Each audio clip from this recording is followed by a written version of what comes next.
భాగవతాంతర్గతమైనటువంటి గజేంద్ర మోక్షం గురించి 4 మాటలు చెప్పు అన్నారు. తప్పకుండా. మనకి అష్టాదశ పురాణాల్లో ఎన్నో విషయాల్ని వివరించి వేదములను విభాగము చేసినటువంటి మహానుభావుడు వేదవ్యాసుడు. వ్యాసాయ విష్ణు రూపాయ వ్యాస రూపాయ విష్ణవే నమో వై బ్రహ్మనిధయే వాసిష్ఠాయ నమో నమః అని కలియుగంలో ఉండేటటువంటి జీవుల యొక్క ఆయుర్దాయము బాగా తగ్గిపోతున్నటువంటి విషయాన్ని పురస్కరించుకుని ఒక వేదంలో ఉన్న విషయాన్ని అందరూ చదవలేరని వేదాన్ని విభాగం చేసి కనీసం ఒక వేదాన్నైనా ఒక వ్యక్తి చదువుకునేటటువంటి అదృష్టం కలగాలని వేద విభాగం చేసి అష్టాదశ పురాణములను అందించినటువంటి మహాపురుషుడు వ్యాసుడు. ఆ వ్యాసుడు మనకు అందించినటువంటి భక్తి ముద్ద భాగవతం. ఎందుచేతంటే ఉద్గ్రంథమైనటువంటి మహాభారతాన్ని ఎవరు చదువుతారు, ఎంతమందికి అందులో ఉన్న ధర్మ సూక్ష్మాలు అర్థమవుతాయని పరివేదన చెందుతున్నటువంటి సమయంలో సరస్వతీ నదీ తీరంలో తిరుగుతుండగా సాక్షాత్తుగా నారద మహర్షి వచ్చి భగవంతుని యొక్క లీలలు భక్తుల యొక్క కథలతో సమాహారమైనటువంటి భాగవతాన్ని రచించమని ఆనతిస్తే తదనుగుణంగా వ్యాస భగవానుడు భాగవతాన్ని రచించారు. మనస్సు కోతి లాంటిది, దానికి ఏదో ఒక ఆలంబనం కావాలి. ఏ ఆలంబనం లేకుండా నువ్వు అలా ఉండు, ఏమీ ఆలోచించకుండా అని మీరు అన్నారనుకోండి, అది ఉండదు. ఎప్పుడూ పరిగెడుతూనే ఉంటుంది. ఏదో ఒక దానికి మీరు పట్టుకెళ్ళి ఒక ఆలంబనం పడేశారనుకోండి, దాన్ని పట్టుకుని ఆడుకుంటుంది. మీరు ఇచ్చే వస్తువు ప్రమాదకరమైతే ప్రమాదాన్ని తీసుకొస్తుంది, మీరు ఇచ్చే వస్తువు భద్రమైనదైతే భద్రాన్ని ఇస్తుంది. భగవంతుడి కన్నా భద్రమైన వస్తువు ప్రపంచంలో ఇంకొకటి ఉండదు. అందుకని చంచలమైనటువంటి మనస్సుకి భగవంతుని యొక్క లీలలు భక్తుల యొక్క కథలను ఆలంబనంగా ఇచ్చి ఉద్ధరించడానికి వ్యాసుడు చేసినటువంటి మహోత్కృష్టమైన ఏర్పాటు భాగవతంలో ఉంది. అందున అటువంటి భాగవతాన్ని సంస్కృతంలో వేదవ్యాసుడు రచిస్తే నిగమకల్పతరోర్గళితం ఫలం శుకముఖదామృత ద్రవ సంయుతం పిబత భాగవతం రసమాలయం ముహురహో రసికా భువిభావుకాహ అన్నారు. ఇది వ్యాస భగవానుడి యొక్క జ్ఞానమంతా నిండి నిబిడీకృతమైనటువంటి పండు. ఆ పండు వేదమనేటటువంటి చెట్టు యొక్క చిట్ట చివర ఉపనిషత్తుల యొక్క జ్ఞానమునంతటిని తనలో సంగ్రహించుకుని ఉంది. అటువంటి పండు బాగా పండిందా లేదా చూడ్డానికి ఒక చిలుక కొట్టింది, అదే శుకమహర్షి. ఈ భాగవతాన్ని అందుకోవడానికి నువ్వు రసికుడవై ఉండాలి. అంటే ఈశ్వరుని యందు ఆస్తిక్య బుద్ధిని కలిగినటువంటి వాడవైతే చాలు, నువ్వు భాగవతం వినడానికి అర్హత కలిగిన వాడవుతావు. అంత గొప్పగా వేదవ్యాసుడు సంస్కృతంలో రచించినటువంటి భాగవతాన్ని మన అదృష్టం కొద్దీ తెలుగు చేత చేసినటువంటి మహాపురుషుడు పోతన గారు. పోతన గారు భాగవతాన్ని ఆంధ్రీకరించడంలో ఒక గొప్ప విషయం ఉంది. పోతన గారు భాగవతాన్ని ఆంధ్రీకరించి ఏవీ కోరుకోలేదు. ఒక స్థితిలో ఈ ఆంధ్రీకరింపబడినటువంటి భాగవతాన్ని రాజులకి నువ్వు కానీ ఇచ్చినట్లయితే దానివల్ల నువ్వు అపారమైన ప్రయోజనాన్ని పొందుతావు అని చెప్పినప్పటికీ అలా ఇవ్వకముందే ఆయనకి కాటుక కంటి నీరు చనుకట్టు పయింపడా అని కాటుక కంటి నీరు కారుతూ సరస్వతీదేవి దర్శనమైంది. అమ్మా, నిన్ను తీసుకెళ్ళి అలా కర్ణాట కిరాత కీచకులకు అమ్మను త్రిశుద్ధిక నమ్ము భారతి. అమ్మ, నిన్ను అమ్మనమ్మా, నువ్వు నా తల్లివి, ఈ భాగవతాన్ని రామచంద్రమూర్తికి అంకితం ఇస్తా అన్నారు. ఎంత వినయ విధేయతలతో చెప్పారంటే, పలికెడిది భాగవతమట పలికించు విభుండు రామభద్రుండట నే పలికిన భవహరమగునట పలికెద వీరుండు గాథ పలుకగనేలా అన్నారు. పలికెడివాణ్ణి నేనా? నేను కాదు, లోపల నుండి రామచంద్రమూర్తి భాగవతాన్ని పలికించి నన్ను ధన్యుణ్ణి చేస్తున్నారు. అందుకని ఇంకొక కథ ఎందుకు, నేను భాగవతమే చెప్పుకుంటానన్నారు. అంత కష్టపడి 12 స్కందములతో కూడినటువంటి భాగవతాన్ని ఎందుకు ఆంధ్రీకరిస్తున్నావు అని అడిగితే మహానుభావుడు చెప్పుకున్నాడు. శ్రీకైవల్య పదంబు చేరుటకునై చింతించెదన్ లోకరక్షైకారంభకు భక్తపాలన కళా సంరంభకున్ దానవోద్రేక స్తంభకు కేళిలోల విలస దృగ్జాల సంభూత నానా కంజాత భవాంట కుంభకు మహానందాంగన ఢింబకున్నని చెప్పారు. నాకు దీని మీద కోరికలు ఏదో ఐశ్వర్యం సంపాదించాలనో సన్మానాలు పొందాలనో బిరుదులు పొందాలనో నాకేం కోరికలు లేవు. ఎందుకు చెప్పుకుంటున్నాను భాగవతం, ఎందుకు ఆంధ్రీకరిస్తున్నాను? శ్రీకైవల్య పదంబు చేరుటకునై పునరావృత్తి రహితమైనటువంటి శాశ్వత శివ సాయుధ్యమును పొందుట కొరకు నేను ఈ భాగవతాన్ని ఆంధ్రీకరిస్తున్నాను. ఈశ్వరుడి పాదముల ముందు కూర్చుని రచించుకుంటున్నాను అంటూ వారు శివకేశవ భేదమెరుగినటువంటి వారు. అందుకని అమ్మల గన్నయమ్మ ముగురమ్మల మూలపుటమ్మ చాలా పెద్దమ్మ సురారులమ్మ కడుపారడి బుచ్చినయమ్మ తన్నులో నమ్మిన వేల్పుటమ్మల మనంబున ఉండెడియమ్మ దుర్గ మాయమ్మ కృపాబ్ధినిచ్చుట మహత్వ కవిత్వ పటుత్వ సంపదలు అని ఆ దుర్గమ్మని స్తోత్రం చేసి చిత్రమైన మాట ఒకటేశారు.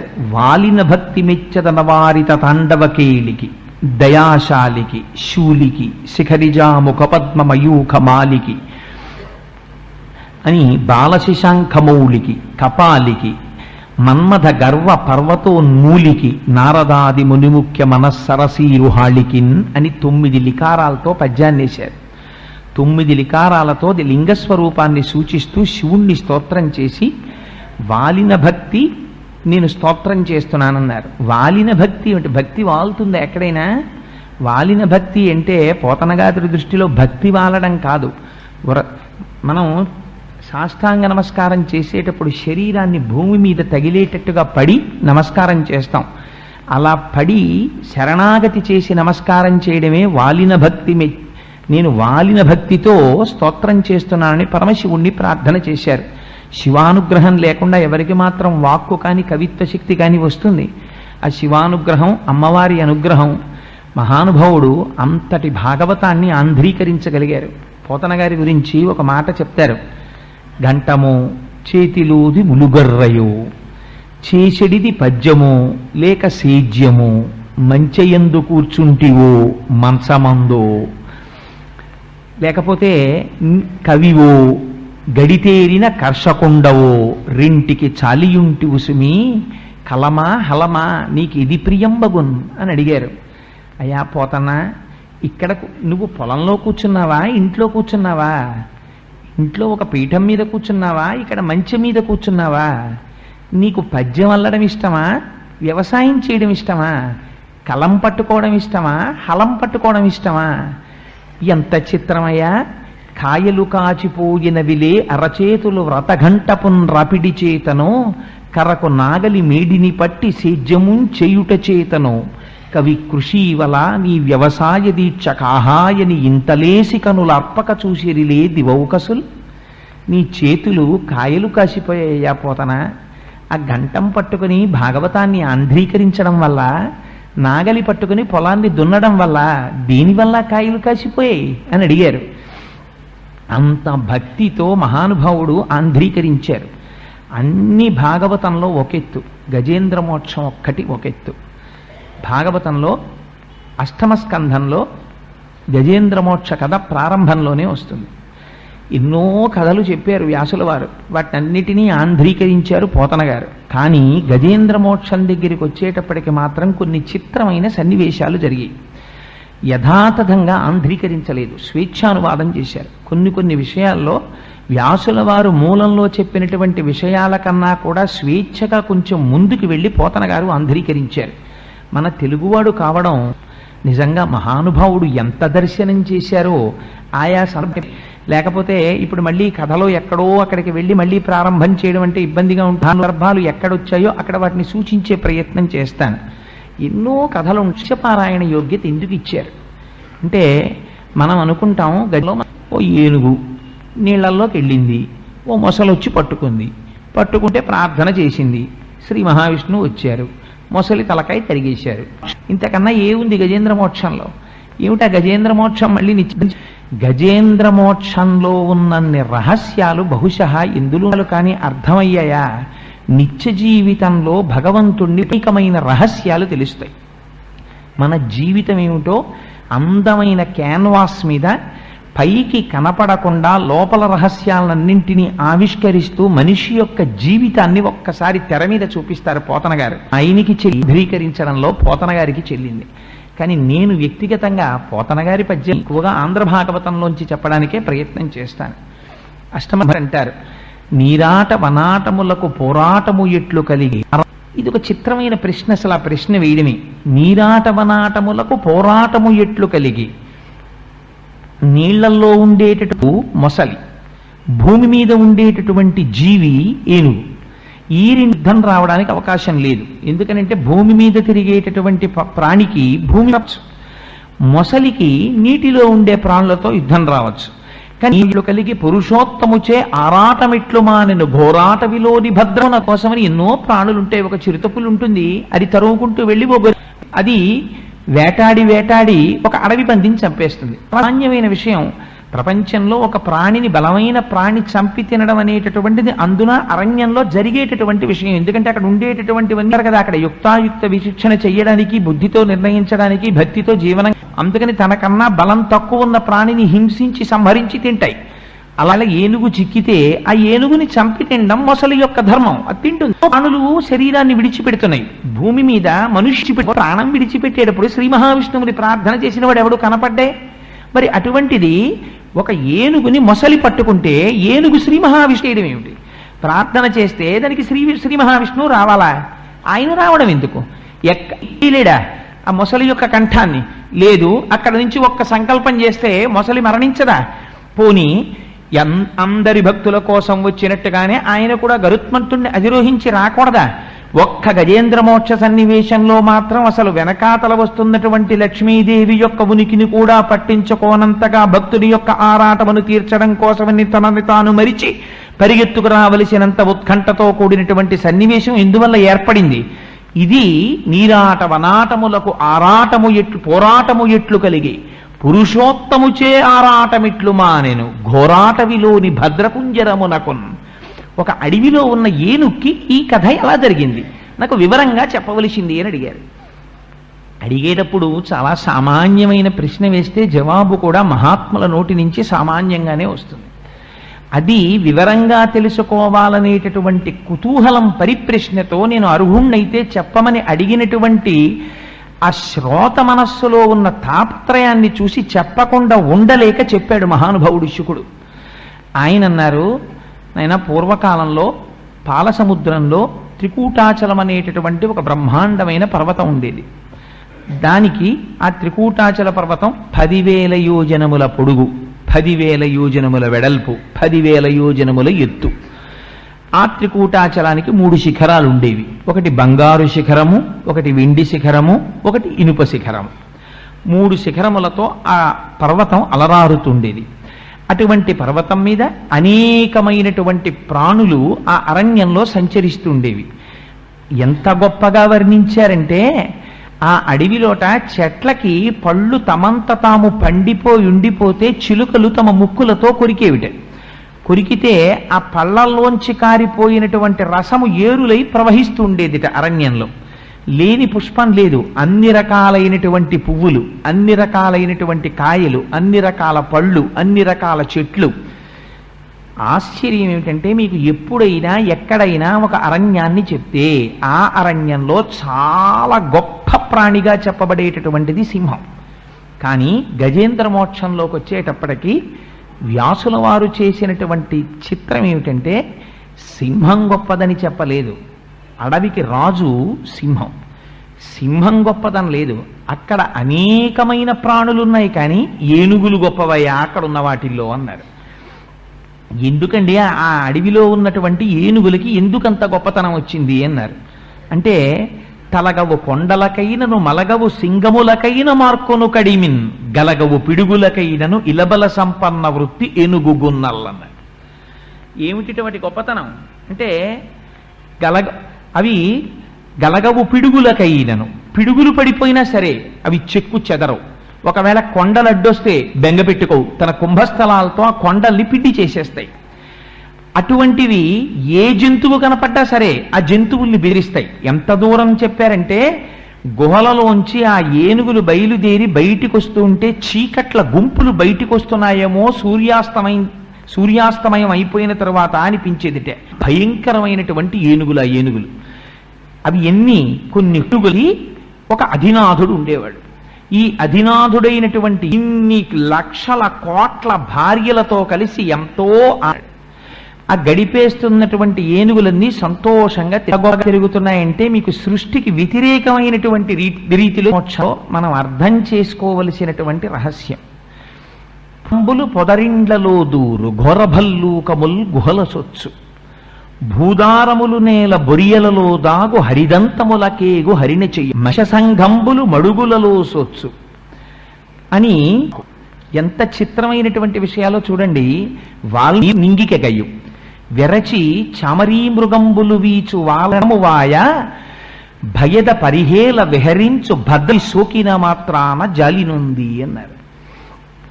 ఏనుగులు వస్తుంటే పారిపోయినవేమిటిట, అక్కడ పులుల సరిండ్లలో దూరు, పులులు గుంపులు గుంపులుగా పారిపోయేవిట ఏనుగుల్ని చూసి.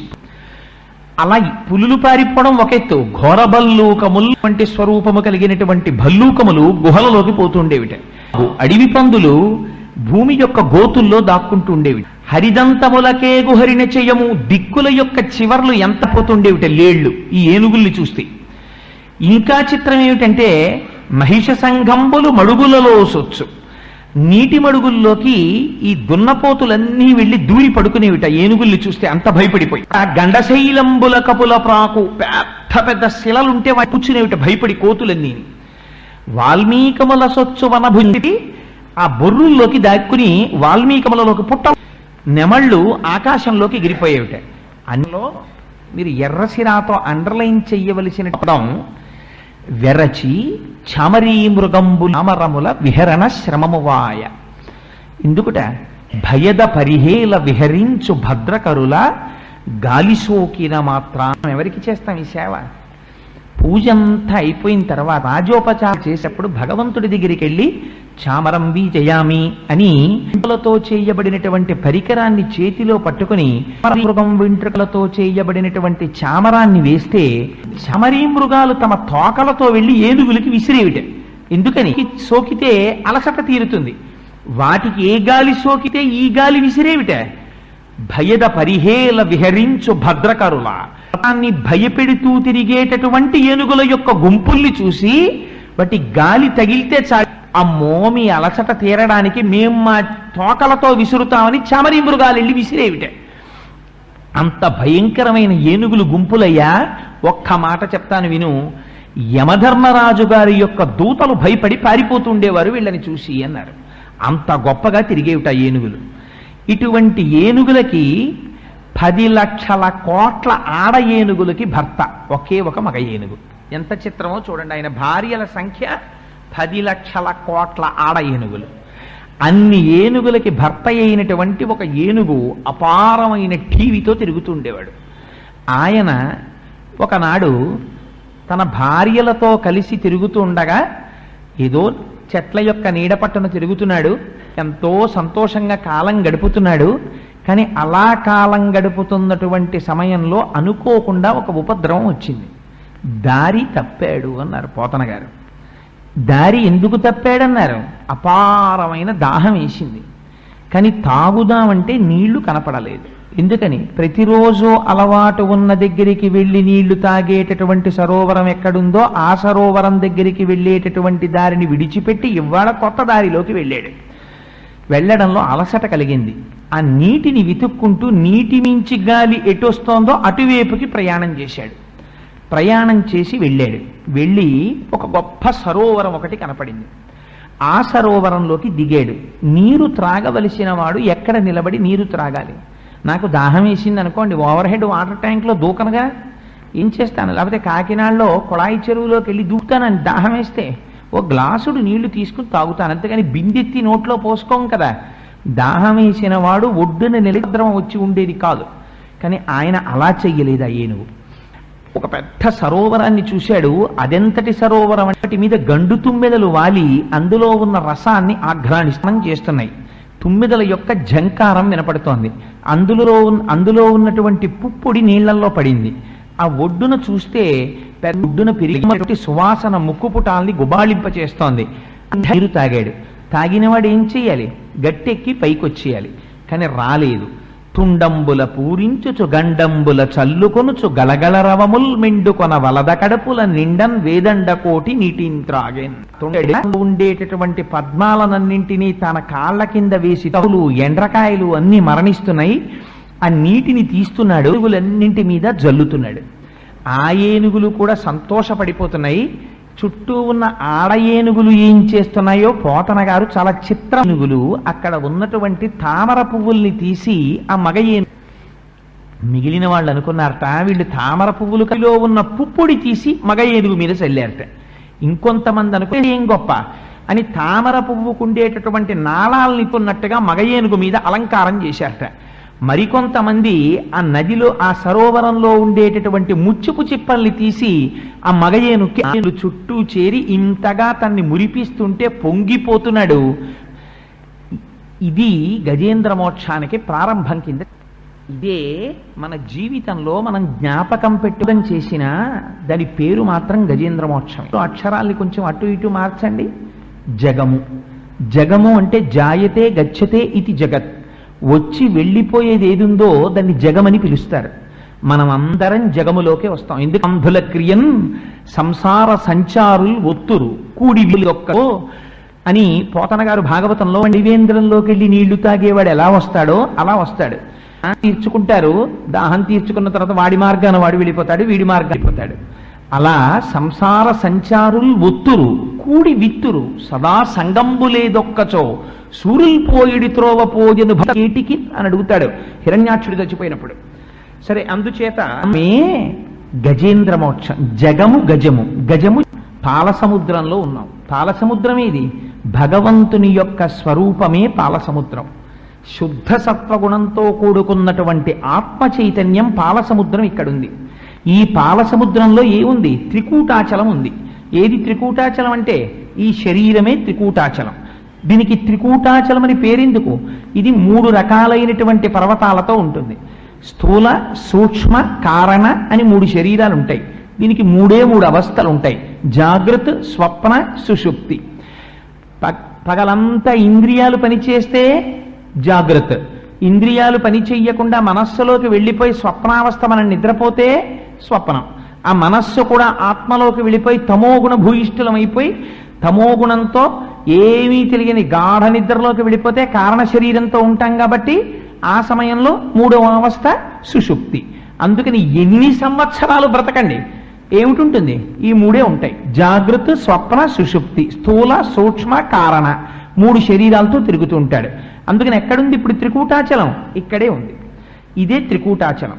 ఈ త్రికూటాచలంలో బంగారు శిఖరము, వెండి శిఖరము, ఇనుప శిఖరము 3 శిఖరాలు ఉన్నాయి. ఏమిటా 3 శిఖరాలు? సత్వము, రజస్సు, తమస్సు. ఈ 3. సత్వం అంటే సత్వము ఆవిర్భవించినటువంటి కాలంలో ప్రసన్నుడై శాంతంగా భక్తితో సంతోషంతో ఉంటాడు. రజస్సు పటమరించినటువంటి సమయంలో కోర్కెలతో వెంపర్లాడిపోతూ ఉంటాడు. తమోగుణం ఆవిర్భవించినటువంటి సమయంలో ఏ పని చెయ్యకుండా బద్ధకంగా మందబుద్ధితో నిద్రపోతూ తమోగుణంతో ఉంటాడు. ఈ 3 గుణాలు తప్ప 4వ గుణం మనకి ఎక్కడి నుంచి వస్తుంది? 4వ గుణం ఉండదు. ఎందుకని? సత్వము, రజస్సు, తమస్సు ఇవే మారుతుంటాం. కాసేపు సత్వంలో ఉంటాం. తెల్లవారుజామున నిద్ర లేవగానే కాసేపు తిరువెంబావయ్యో, తిరుప్పావయ్యో, సుప్రభాతమో, గాయత్రీ మంత్రమో, సంధ్యామంత్రమో, అనుష్ఠానమో ఏదో పెట్టుకుంటాం. కాసేపు రెవెన్యూ స్టాఫ్ మీద సంతకం పెట్టి వచ్చాను, ఇవాళ జీతం ఇస్తాడు, 3 గంటలు. మళ్ళీ జీతం అందుకున్నావు, నెలకోసారి జీతం వచ్చింది కదా, సాయంత్రం చేసి అసుర సంధ్య వేళ శివాలయంలోకి వెళ్ళి 4 అరటిపళ్ళు ఇచ్చొద్దాం. మళ్ళీ సత్వంలోకి వచ్చావు. మళ్ళీ సత్వంలోంచి ఇంటికి వెళ్ళి ఈ జీతం అక్కడ ఇచ్చి దిక్కుమాల జీతం అన్ని కటింగులు పోను వచ్చావు. దీని గురించి కొట్టు రజస్సు. అలిసిపోయి పడుకుంటావు. తమస్సు. 3 శిఖరాల మీదే తిరుగుతున్నావు. తిరగడానికి ఇంకో 4వ శిఖరం లేదు. బంగారు శిఖరము, వెండి శిఖరము, ఇనుప శిఖరము ఈ 3 శిఖరముల మీదే తిరుగుతున్నాయి. గజములు. గజములు అంటే ఏమిటి? జగము. మనం తిరుగుతున్నామని వ్యాసుడనరు, మనం తిరుగుతున్నామని పోతనగారు అనరు. ఏనుగులు నడ్డు పెట్టి చెప్తుంటారు. అది విచిత్రం. అందుకే తిరగగా ఎక్కడికి చేరింది? అక్కడికి వెళ్ళి వేసింది. మనందరికీ వేస్తుంది దాహం. ఏ కామదాహం ఉంటుంది. ప్రతి వాడికి సంసారంలోకి ప్రవేశించాలి, యవత్రంగా స్వీకరించాలి. అందుకని మనం ఏం చేస్తాం? స్త్రీని క్షేత్రముగా స్వీకరించడమే సంసారములోకి ప్రవేశించడం. సంసారములోకి ప్రవేశించడం. మీరు సంసారంలో ప్రవేశించినప్పుడు చేసినటువంటి మన స్నాతకం చేసేటప్పుడు మామగారు పక్కన కూర్చుని అడుగుతాడు, నువ్వెప్పుడు గారండి, నువ్వెప్పుడు చెట్టు ఎక్కకూడదు, నేను ఎక్కనండి. నువ్వెప్పనం చేయకూడదు, నేను చెయ్యనండి. ఇన్ని ప్రమాలా అయితే ధర్మేచ అర్థేచ కామేచ నాతిచరామి, ఈ పిల్లని నేను అతిక్రమించను అంటే క్షేత్రముగా ఇస్తుంది వేసి శాంతం నీకు ఇచ్చేసాను తీసేసుకో అని చెప్పి ఆవునిచ్చినట్లు చతుర్థి విభక్తి వెయ్యకుండా నమః వెయ్యకుండా ఇస్తారు. ఆడపిల్లని ఇచ్చినప్పుడు పుట్టింటికి ఆడపిల్లని తెచ్చుకోవచ్చు. ఆడపిల్ల వల్ల వల్ల మామగారు కూడా ఉద్ధరింపబడతాడు, పితృపంచకంలో కడతారు కాబట్టి. అందుకని ఏమైంది, ఎందుకు వచ్చావు సంసారంలోకి? సంసారములోకి వచ్చినది ధర్మపరి. ఆవిడతో కలిసి సహధర్మచారిణిగా ఆవిడ చెయ్యి పట్టుకొని నిన్ను హింసాలి. ఇందుకోసమని నువ్వు సంసారంలోకి ప్రవేశించావు. వివాహ సమయంలో చెప్పినటువంటి మంత్రాలు వేరు.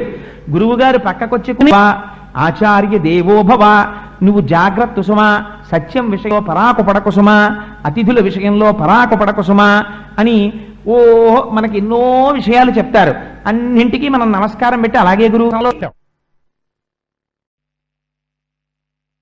కానీ చేసే పని ఏమిటి? ఫోన్ వచ్చి మనకి ఇష్టం లేనటువంటి వాడు అతిథిగా వస్తున్నానంటే, అయ్యో మేము ఇప్పుడే బయలుదేరిపోతున్నామండి, మీరు ఏమనుకోకండి, నెక్స్ట్ టైం వచ్చినప్పుడు మా ఇంటికి రండి అంటాం. వాడు ఎలాగో రాడు, వచ్చినా మనం దొరకమని. అందుకని ఏమైంది, ఇవన్నీ ప్రమదితవ్యం, నీ బుద్ధి పరాకుపడ నీకు, పరాకుపడ నీకు అని గురువుగారు చెప్తున్నారు. నీకు భార్యనిచ్చింది ఎందుకు? ధర్మపత్నితో కలిసి అతిథి అభ్యాగతుల్ని ఆదరించడానికి, ఆదరించి నిన్ను నువ్వు ఉద్ధరించుకోవడానికి. ఇది ఏనుగు దారి తప్పింది. ఎక్కడ దారి తప్పింది? భార్యలతో కలిసి ధర్మమునందు చెరించడం మానింది. మాని ఎందులోకి ప్రవేశించింది? తను ప్రవేశించిన దాహాన్ని తీర్చుకొని ధర్మమునందు నిలబడవలసినటువంటి ఏనుగు అంటే మనము దాన్ని విస్మరించి కేవలము కామోపభోగమునకు మాత్రమే సంసారము, స్వార్థమునకు మాత్రమే సంసారము. సంపాదించేది దేనికి? మా అబ్బాయికి మా అమ్మాయికి. ఇంటికి వచ్చిన వాడికి అన్నం పెట్టడానికి డబ్బు అక్కర్లేదు. తిరుమల వెళ్ళి ఓ ఆర్జిత సేవ చేయించుకోవడానికి డబ్బు ఖర్చు పెట్టకూడదు. శ్రీశైలం వెళ్ళి అభిషేకం చేయించుకోవడానికి డబ్బు ఖర్చు పెట్టకూడదు. ఎందుకంటే అవన్నీ ఇప్పుడు రిటైర్ అయిపోయిన తర్వాత చూడొచ్చు, ఎవరో రాసి ఇచ్చినట్టు పత్రం, నువ్వు ఉంటావు రిటైర్ అయిపోయే వరకు అని. ఏమో రిటైర్మెంటే అయిపోతావో, నీ పాలసీ నీ పిల్లలు పుచ్చుకుంటారో ఎవడికి తెలుసు. అందుకని నిన్ను నువ్వు ఉద్ధరించుకోవడం మానేశావు. మానేసి ఎటువైపుకి తిరిగిపోయింది సంసార మండలం. నీ వారి యందు మాత్రమే నీ దృష్టి పెట్టుకుని ఉండిపోతున్నావు. నీవారన్నవారు ఎంతవరకు? ఇది ఉన్నంత వరకు.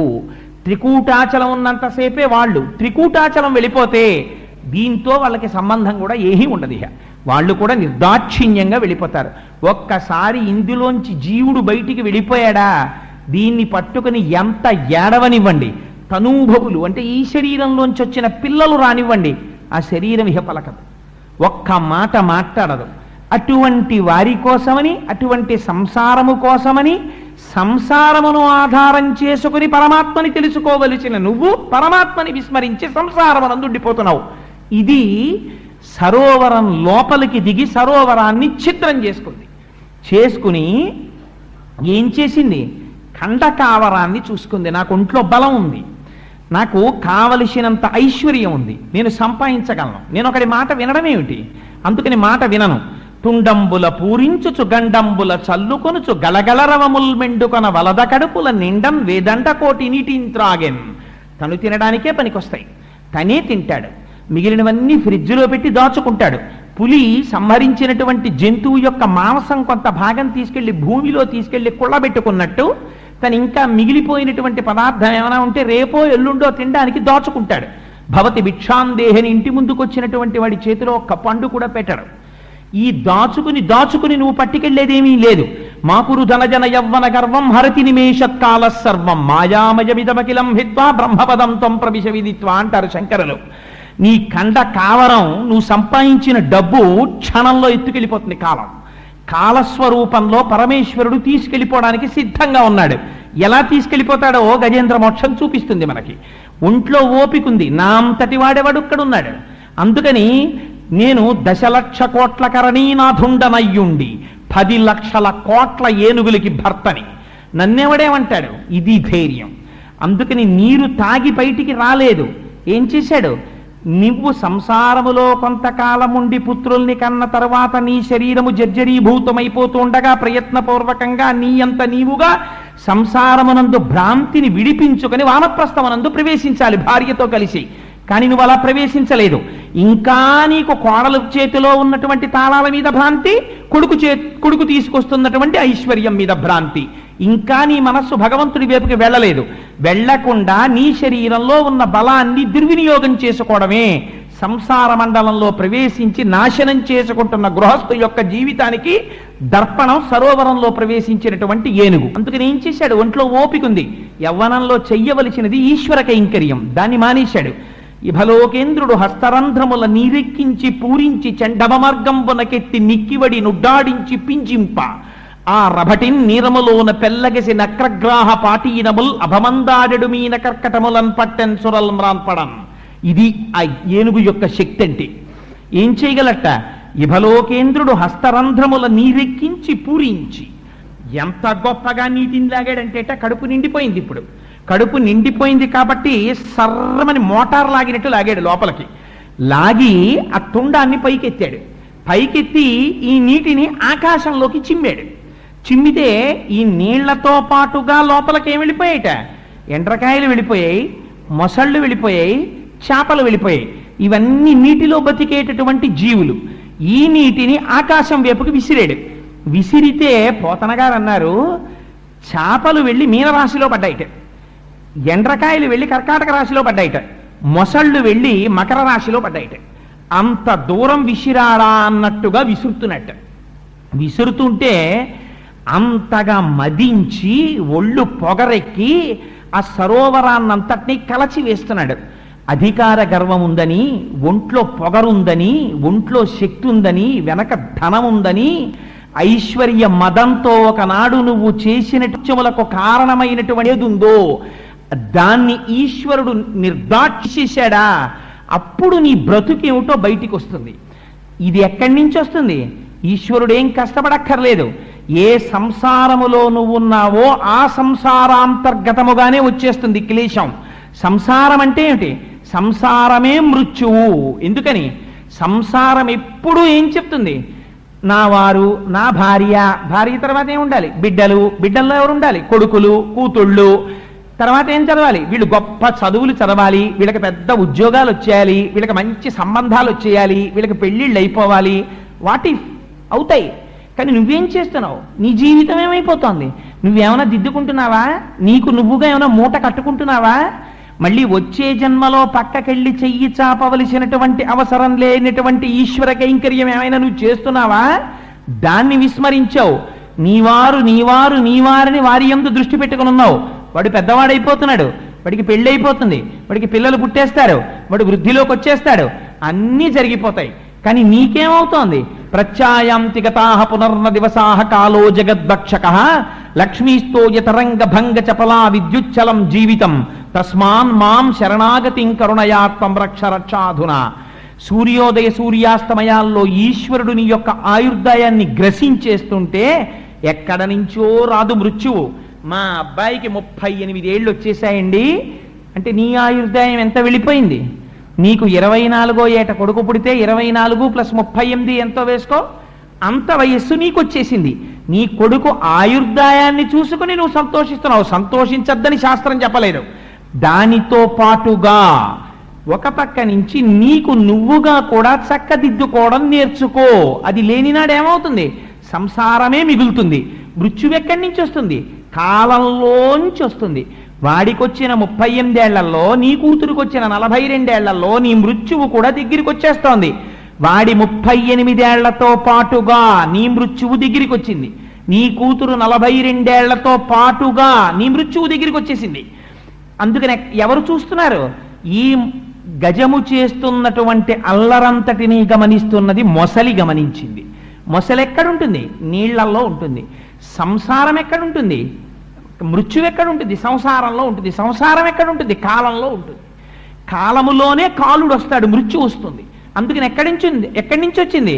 సరసిలో నుండి పొడగని సంభ్రమించి ఉదరి కుప్పించి లంఘించి హుంకరించి భాను కబళించి పట్టు స్వర్భాను పగిది ఒక్క మకరేంద్రుడి భరాజు నుడిసి పట్టే. ఏం చేసింది? అక్కడే భుగభుగలు చేసింది. ఎవర్రా ఈ ఏనిగింత అల్లరి చేస్తోంది అనుకుంది.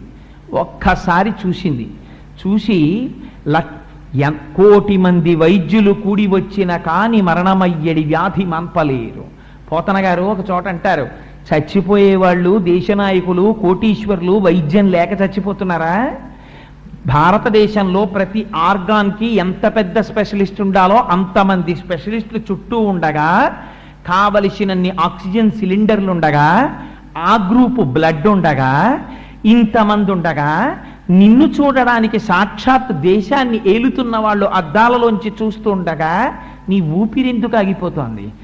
ఆపగలిగిన వాడొకడున్నాడు, ఈశ్వర స్వరూపం ఉంది. అది నిర్దాక్షిణ్యంగా తీసుకెళ్ళిపోతుంది. అప్పుడు నీ శక్తి, నువ్వు చదువుకున్న చదువు ఇవి ఏవి ఆయుర్దాయాన్ని మాత్రము ఇవ్వవు. దీపం ఉండగా ఇల్లు చక్క పెట్టుకో, ఆయుర్దాయం ఉండగానే ఈశ్వర కైంకర్యం చేసుకో, ఆ విషయంలో రాజీ లేదు. అందుకని కాలాంతర్గతంగానే మొసలి వచ్చేస్తోంది. అందుకని సరసిలో నుండి పొడగని సంభ్రమించి, ఉదరి కుప్పించి లంఘించి హుంకరించి, భాను కబళించి పట్టు స్వర్భానుపగిది, ఒక్క మకరేంద్రుడిభరాజు రుడిసిపట్టే. ఆ మొసలి నీటి అడుగు నుంచి వచ్చి ఏనుగు యొక్క కాలుని పట్టుకుంది. పట్టుకుంటే అంత అమాయకురాల ఏనుగు, అమ్మో నా కాలు పట్టేసుకుందండి, నా పని అయిపోయిందని ఊరుకుంటుంది. అదేం ఊరుకోలేదు. పోతన గారు ఎంత గొప్ప మాట చెప్పారంటే, పిడుగు పడితే ఎలా ఉంటుందో అలాంటి దెబ్బ తన తొండంతో కొట్టింది ఆ మొసలనన్నారు. కొట్టి తనకు ఉండేటటువంటి దంతాలతో ఆ మొసలి యొక్క పొరలలోకి గుచ్చింది. గుచ్చితే మొసలి విలవిలలాడిపోయి ఆ పట్టు వదిలిపెట్టింది. వదిలిపెట్టగానే ఏనుగుకున్న ఒకే ఒక ప్రయోజనం మొసలిని చంపుట కాదు. గజేంద్ర మోక్షంలో మీరు చూడవలసిన రహస్యం అది. ఏనుగుకి మొసలిని చంపే కోరిక లేదు, మొసలికి మాత్రం ఏనుగుని చంపాలని కోరిక ఉంది. ఏనుక్కున్న ఒకే ఒక కోరిక గట్టెక్కేయడమే. నేను ఈ మాట అన్నానని మీరు మరోలా అనుకోకండి. ఎంత కోటీశ్వరుడు అవనివ్వండి, మృత్యువుని గెలిచేద్దాం అనుకోడు. ఒక భయంకరమైన స్ట్రోక్ వచ్చింది అనేటప్పటికీ ఒక అంబులెన్స్ తెప్పించుకొని ఒక కార్పొరేట్ హాస్పిటల్ కడతాడు. అప్పటికి ఏమిటి కోరిక? అప్పుడు శ్రీశైలం గుర్తొస్తుంది, తిరుపతి గుర్తొస్తుంది. అంతకుముందు సెల్ ఫోను, తన స్నేహితులు తప్ప ఇంకేమీ జ్ఞాపకం రాని వాడికి 33 కోట్ల మంది దేవతలు జ్ఞాపకానికి వస్తారు. జ్ఞాపకానికి వచ్చి ఇక్కడ డిశ్చార్జ్ అయిపోయి ఇంటికి వెళ్ళిపోతే చాలండి అంటాడు.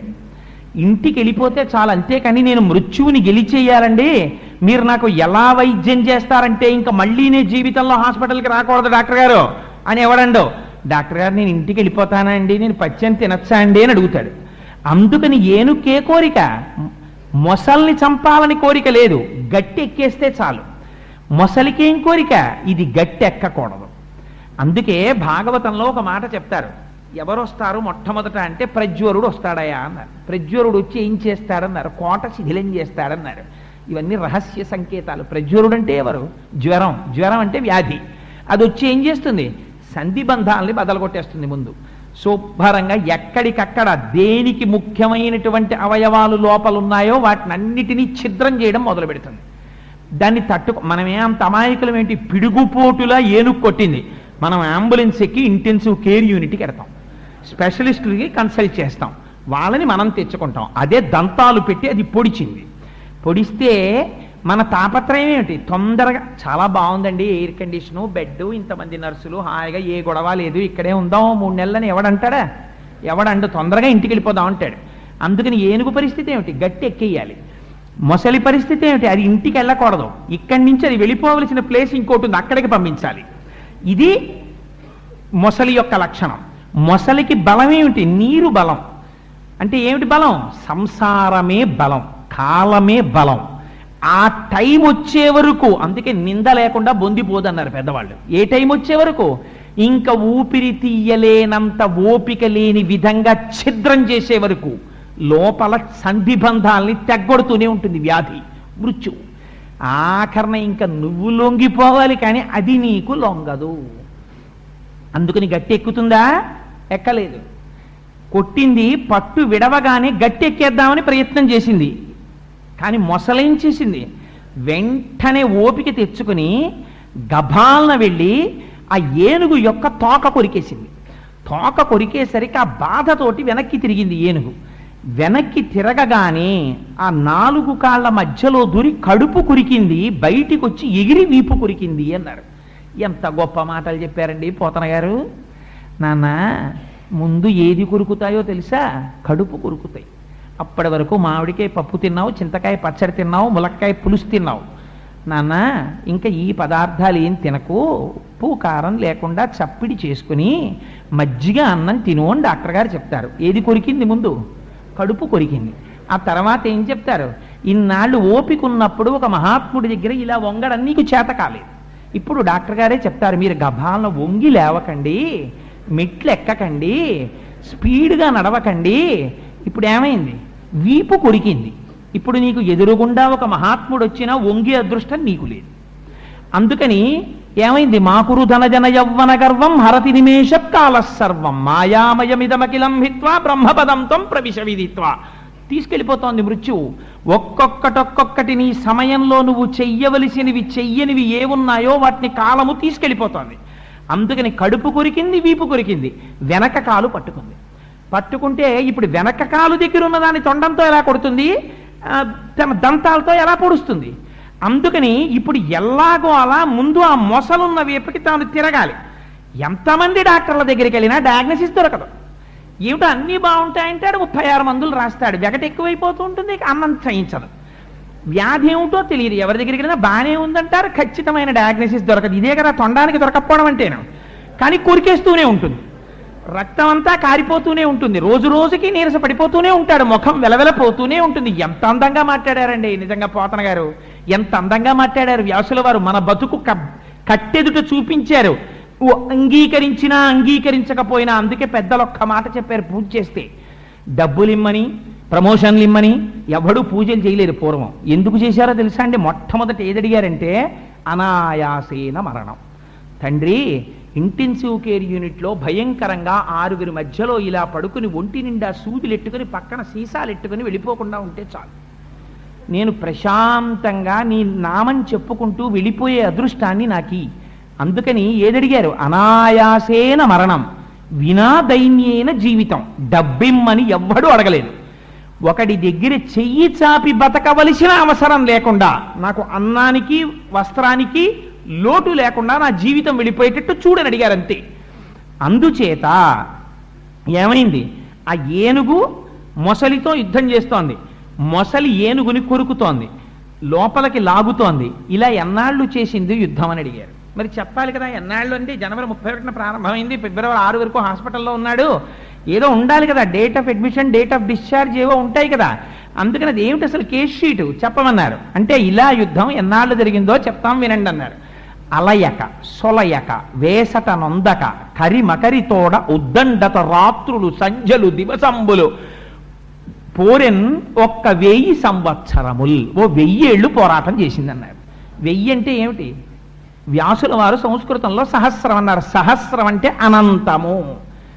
ఎవడికి తెలుసు నువ్వు ఏ టైంలో హాస్పిటల్లో జాయిన్ అవుతావో? ఇంట్లో కూతురి పెళ్లికి ముహూర్తాలు ఉంటాయి, కొడుకు పెళ్లికి ముహూర్తాలు ఉంటాయి, నువ్వు పెళ్లి సంబంధానికి వెళ్ళడానికి ముహూర్తాలు ఉంటాయి, జాయినింగ్ రిపోర్ట్ ఇవ్వడానికి ఆఫీస్కి ముహూర్తాలు ఉంటాయి.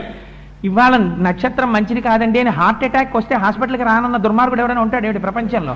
అది ఏ నక్షత్రమైనా వెళ్ళిపోవలసిందే ఇంటెన్సివ్ కేర్ యూనిట్కి.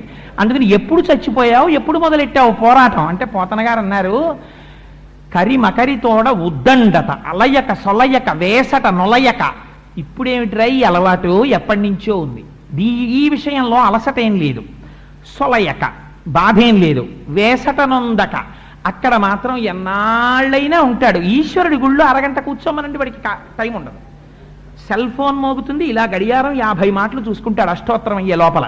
హాస్పిటల్లో ఇంకో 15 రోజులు ఉండకపోతే ప్రమాదం అనివ్వండి, 20 రోజులు ఉంటాను డాక్టర్ గారు అంటాడు. అందుకని అలయక సొలయక వేసట నొలయక కరి మకరితోడ ఉద్దండత రాత్రులు సంజలు దివసంబులు. ఏమో ఎన్నాళ్ళు యుద్ధం చేశావో ఇన్ని జన్మల్లో, రాత్రులన్నీ ఉన్నావో, సంధ్యలన్నీ ఉన్నావో, దినాలన్నీ ఉన్నావో, ఎన్ని రోజులు ఉన్నావో, ఏ టైంలో వెళ్ళిపోయావో, ఇన్ని కోట్ల జన్మలైపోయాయో ఇప్పటికీ. అందుకని ఉద్దండత రాత్రులు సంధ్యలు దివసంబులు పోరెనొక్క 1000 సంవత్సరముల్. 1000 ఏళ్ల నుంచి ఇలా యుద్ధం చేస్తూనే ఉందాయా ఏనుగు అన్నారు.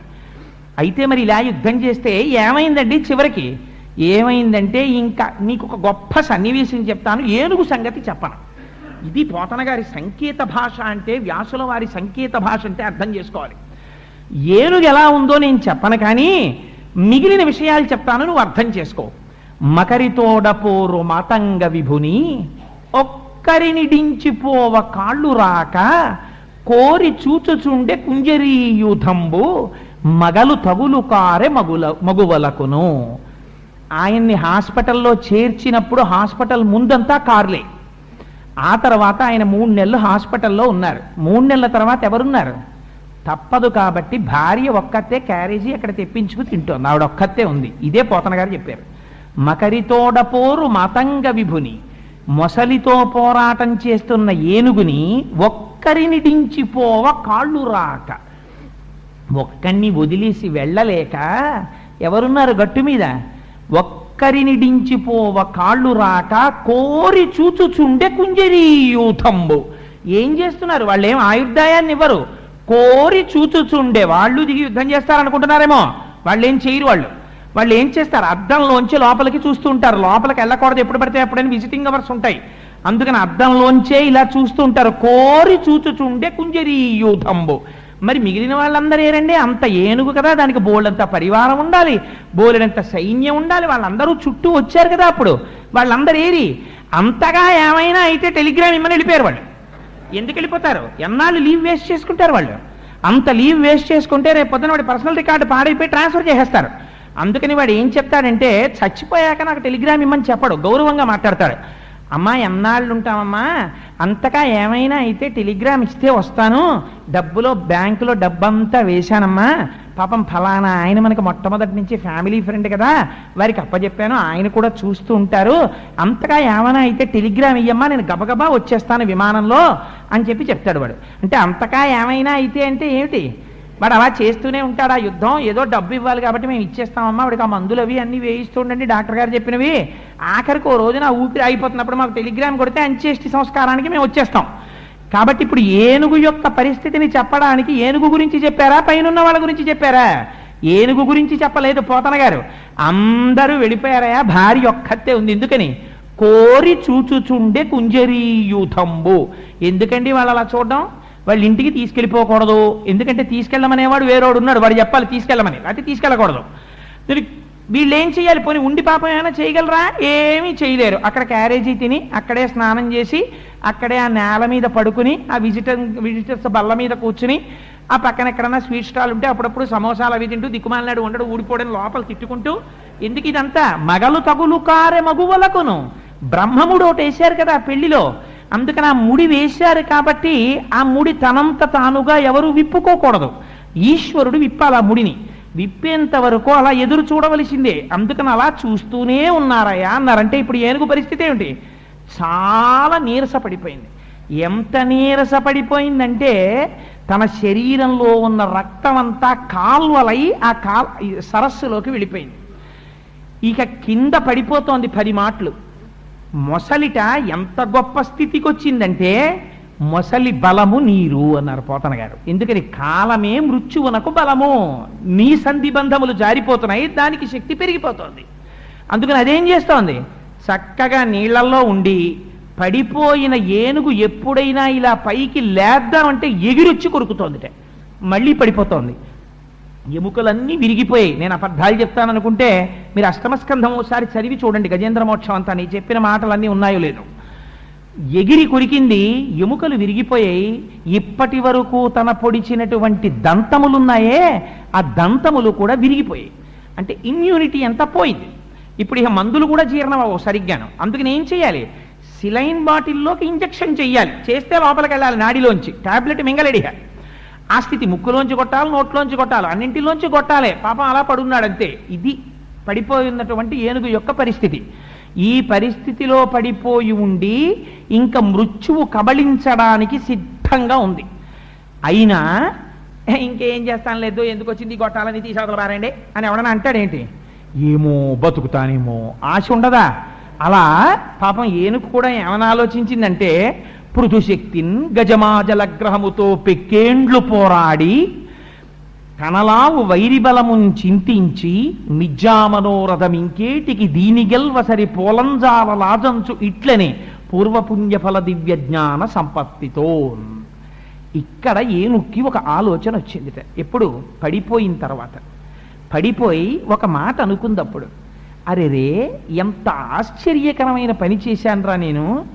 నానానేక పయూధముల్ వనములోనన్ పెద్ద కాలంబు సన్మానింపన్ 1,00,00,000 కోటి కరణీనాథుండనయ్యుండి మద్దానాంభ పరిపుష్ట చందన లతాంత ఛాయల్ విహరింపక నీరాశన్ ఇటేల వచ్చితి భయం బిట్లో కదే ఈశ్వరా అది.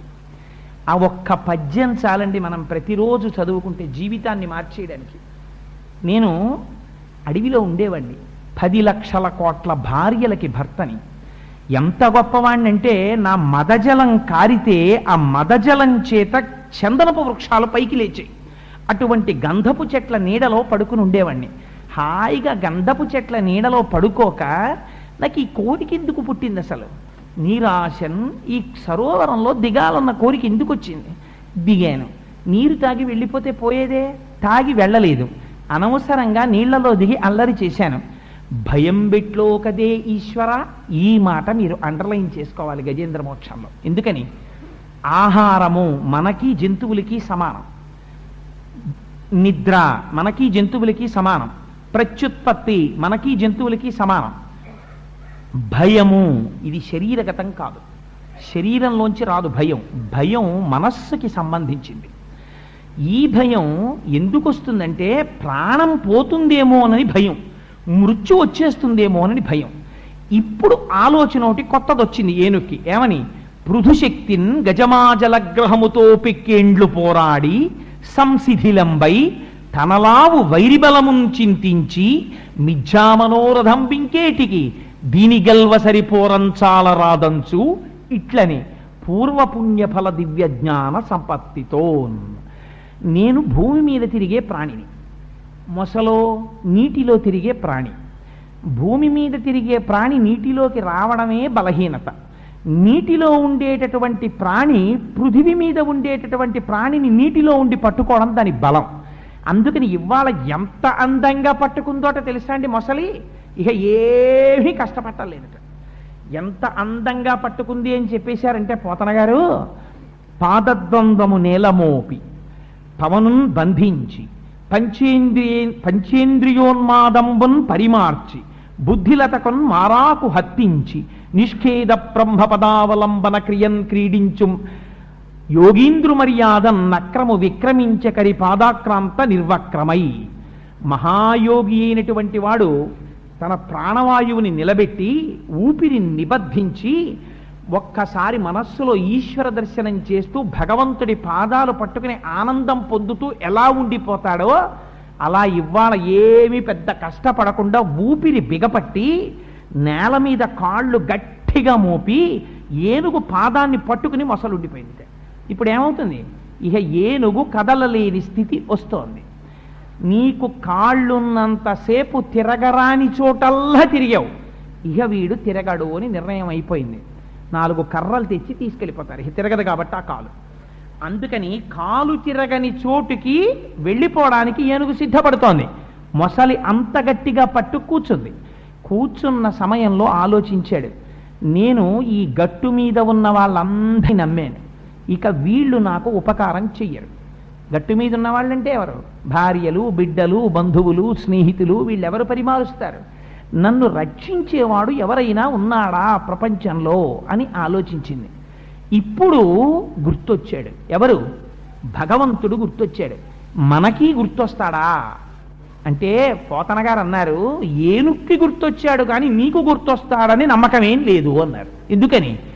పూర్వపుణ్యఫల దివ్యజ్ఞాన సంపత్తితో పూర్వజన్మలో ఏనుగో పుణ్యం చేసింది, ఆ పుణ్యం వల్ల జ్ఞాపకానికి వస్తోంది. కలడందురు దీనులయడ కలడందురు పరమ యోగి గణముల పాలిన్ కలడందురన్ని దిశలను కలడు కలండనెడు వాడు కలడో లేడో. ఆలోచన కరెక్టే, చిన్న తేడా ఒకటి చేసింది చివర. కలడందురు దీనులయడ, చాలా దీనంగా ప్రార్థన చేసిన వాళ్ళందరినీ రక్షించేటటువంటి వాడు ఒకడు ఉన్నాడు అని అంటుంటారు. కలడందురు దీనులయడ కలడందురు పరమ యోగి గణముల పాలన్. 2 చెప్పారు. ఈ ఇంద్రియాల యొక్క పటాటోపాన్ని తనకు తానుగా నిగ్రహించలేక ఈశ్వరుని యొక్క స్వరూపానికి శరణాగత చేసిన వాడికి అదే రక్షణ. మనస్సుని వెనక్కి తిప్పి జ్ఞాన మార్గంలో యోగిగా నిలబడిపోయిన వాడికి అదే రక్షణ. ఇద్దరికీ రక్షణనిచ్చేటటువంటి వాడు ఒకడు ఉన్నాడు అని చెప్తూ ఉంటారు, వాడు రక్షిస్తాడని. కానీ ఆ కలడు కలండెనడు వాడు కలడో లేడో, ఉన్నాడంటారు కానీ వాడు ఉన్నాడో లేడో అని ఓ చిన్న అనుమానం ఒకటి వచ్చింది. సంశయాత్మ వినశ్యతి, ఇదొక్కటి చాలు. వాడు ఉన్నాడో లేడోనండి అని ఓ అనుమానం వచ్చింది అనుకోండి, ఇహరాడు. రామకృష్ణ పరమహంస ఒక కథ చెప్తుండేవారు. లక్ష్మీదేవితో కలిసి నారాయణుడు కూర్చుంటే గభాలను లేచి వెళ్ళిపోతున్నట్ట. ఎందుకంటే అలా వెళ్ళిపోతున్నారంది ఆవిడ. అంటే నా భక్తుడిని రాళ్ళిటి కొడుతున్నారండి అనేటప్పటికీ లక్ష్మీదేవి ఒక్కసారి దివ్య దృష్టితో చూసింది. ఎవరైన భక్తుడు? ఒక చాకలివాడు, మహాభక్తుడు. ఆయన్ని పిల్లలు రాళ్ళు పెట్టి కొడుతున్నారు, ఆయనకు వచ్చిన నామాలు చెప్పుకుంటుంటే. ఆ భక్తుణ్ణి రక్షించడానికని పరిగెడుతున్నారు శ్రీ మహావిష్ణువు. గబగబా వెళ్ళబోతుంటే ఆ భక్తుడు తీసి రాయి విసిరాడు, తన మీద రాళ్ళు విసిరిన వాళ్ళ మీదకి. శ్రీ మహావిష్ణువు వెనక్కి తిరిగి వచ్చేశారు. ఏం వచ్చేసారే అంది ఆవిడ. తన రక్షణ తను చూసుకున్నాడులే అన్నారు. అందుకని శరణాగతి అంటే నీ రక్షణ ఎందు నీ ప్రమేయము పెట్టుకొనకుండా ఉండుట. కలడు కలండనెడు వాడు కలడో లేడో, ఏమో ఉన్నాడో లేడో, ఈ మాత్రం యుద్ధం కూడా నేను చేయడం మానేస్తే ఈ దిక్కుమాలిన అసలు మింగేస్తుందో ఏమిటో అని అనుమానం దానికి. అందుకని ఇంకా కొంచెం అనుమానమైనటువంటి స్థితిలో ఉంది. ఇప్పుడు ఊపిరాగిపోయేటటువంటి స్థితి వస్తోంది. ఇక్కడ వ్యాసుల వారు అద్భుతమైనటువంటి శ్లోకాలు కొన్ని వేశారు. మీరు గజేంద్ర మోక్షంలో గమనించవలసినటువంటి రహస్యం ఇది. ఇందులో ఏనుగు ఎవరిని పిలిచింది చెప్పండి? తస్మై నమ పరేశాయ బ్రహ్మణేనంత శక్తయే అరూపయోరు రూపాయ నమ ఆశ్చర్యకర్మణి నమ శాంతాయ ఘోరాయ మూఢాయ గుణధర్మిణి నిర్విశేషాయ సామ్యాయ నమో జ్ఞానఘనాయ చ క్షేత్రజ్ఞాయ నమస్తుభ్యం మహాధ్యక్ష సాక్షిణే పురుషాయ ఆత్మమూలాయ మూల ప్రకృతయే నమః. సోహం విశ్వసృజం విశ్వమవిశ్వం విశ్వవేదసం విశ్వాత్మానం పరం బ్రహ్మ ప్రణతోస్మి పరమం పదం. యోగరంధిత కర్మాణో హృది యోగ విభావతే యోగినోయం ప్రపశ్యంతి యోగేశం తం నతో స్మృహం. నమో నమస్తే కిల కారణాయ నిష్కారణాయ అద్భుత కారణాయ సర్వాగమామ్నాయ మహార్ణవాయ నమోపవర్గాయ పరాయణాయ. ఇంతే పిలిచింది. అంటే ఏమని? పోతన గారు ఎగ్జాక్ట్ ట్రాన్స్లేషన్ వేసేశారు. ఎవ్వనిచే జనించు జగమెవ్వని లోపల నుండి లీనమై ఎవ్వని యందుడిందు పరమేశ్వరుడెవ్వడు మూల కారణం బెవ్వడనాది మధ్యలయుడెవ్వడు సర్వము తానయైన వాడెవ్వడు వానియత్మభౌ ఈశ్వరునే శరణంబు వేడెదన్. ఈ సమస్త ప్రపంచాలు ఎవరిలోంచి పుడుతున్నాయో, ఎవరిలో నిలబడుతున్నాయో, ఎవరిలోకి వెళ్ళిపోతున్నాయో, ఎవడు ఈ లోకమునంతటినీ రక్షిస్తూ ఉంటాడో, ఎవడు ఒక్కడే అనేక రూపాలలో కనపడుతూ ఉంటాడో, ఆయన నర్తకుని భంగి బహుమూర్తులతోడ ఎవ్వడాడు. ఒక నర్తకుడు ఉంటాడు, ఆయనే అనేక పాత్రలు పోషిస్తూ ఉంటాడు. అలా అనేక రూపాలతో ఒక్కడే ఎవరుంటున్నాడో, ఎవడు ఘోరమైన స్వరూపంతో ఉంటాడో, ఎవడు శాంతమైన స్వరూపంతో ఉంటాడో, ఆయనే పాపఫలాన్ని ఇచ్చే ముందు ఘోర రూపంతో ఉంటాడు. అందుకనే కదా అఘోరేభ్యో దఘోరేభ్యో ఘోర ఘోరధరేభ్య అని పిలుస్తాం. ఆయనే ఫలితాన్ని ఇచ్చేటప్పుడు శాంత స్వరూపంతో ఉంటాడు. అందుకే కదా నమస్తే రుద్రమన్యవ ఉతోత ఇషవే నమః అంటున్నాం. ఆయనే చాలా కోపంతో ఉంటాడు, ఆయనే శాంతంగా ఉంటాడు. అలా రెండు లక్షణాలు ఉన్నవాడెవడో, ఈ జగత్తంతా వ్యాప్తి చెందినవాడెవడో, స్త్రీ పురుష నపుంసక మూర్తియును కాక తిరియక అమూర్తియును కాక కర్మ గుణ భేద సరస ప్రకాశి కాక వెనుక నన్నియుతానగు విభుతలంతూ. ఆయన స్త్రీ కాడు, పురుషుడు కాడు, నపుంసకుడు కాడు, కర్మ కాడు, జంతువు కాడు. అటువంటి వాడెవడున్నాడో వాణ్ణి నేను పిలుస్తున్నాను.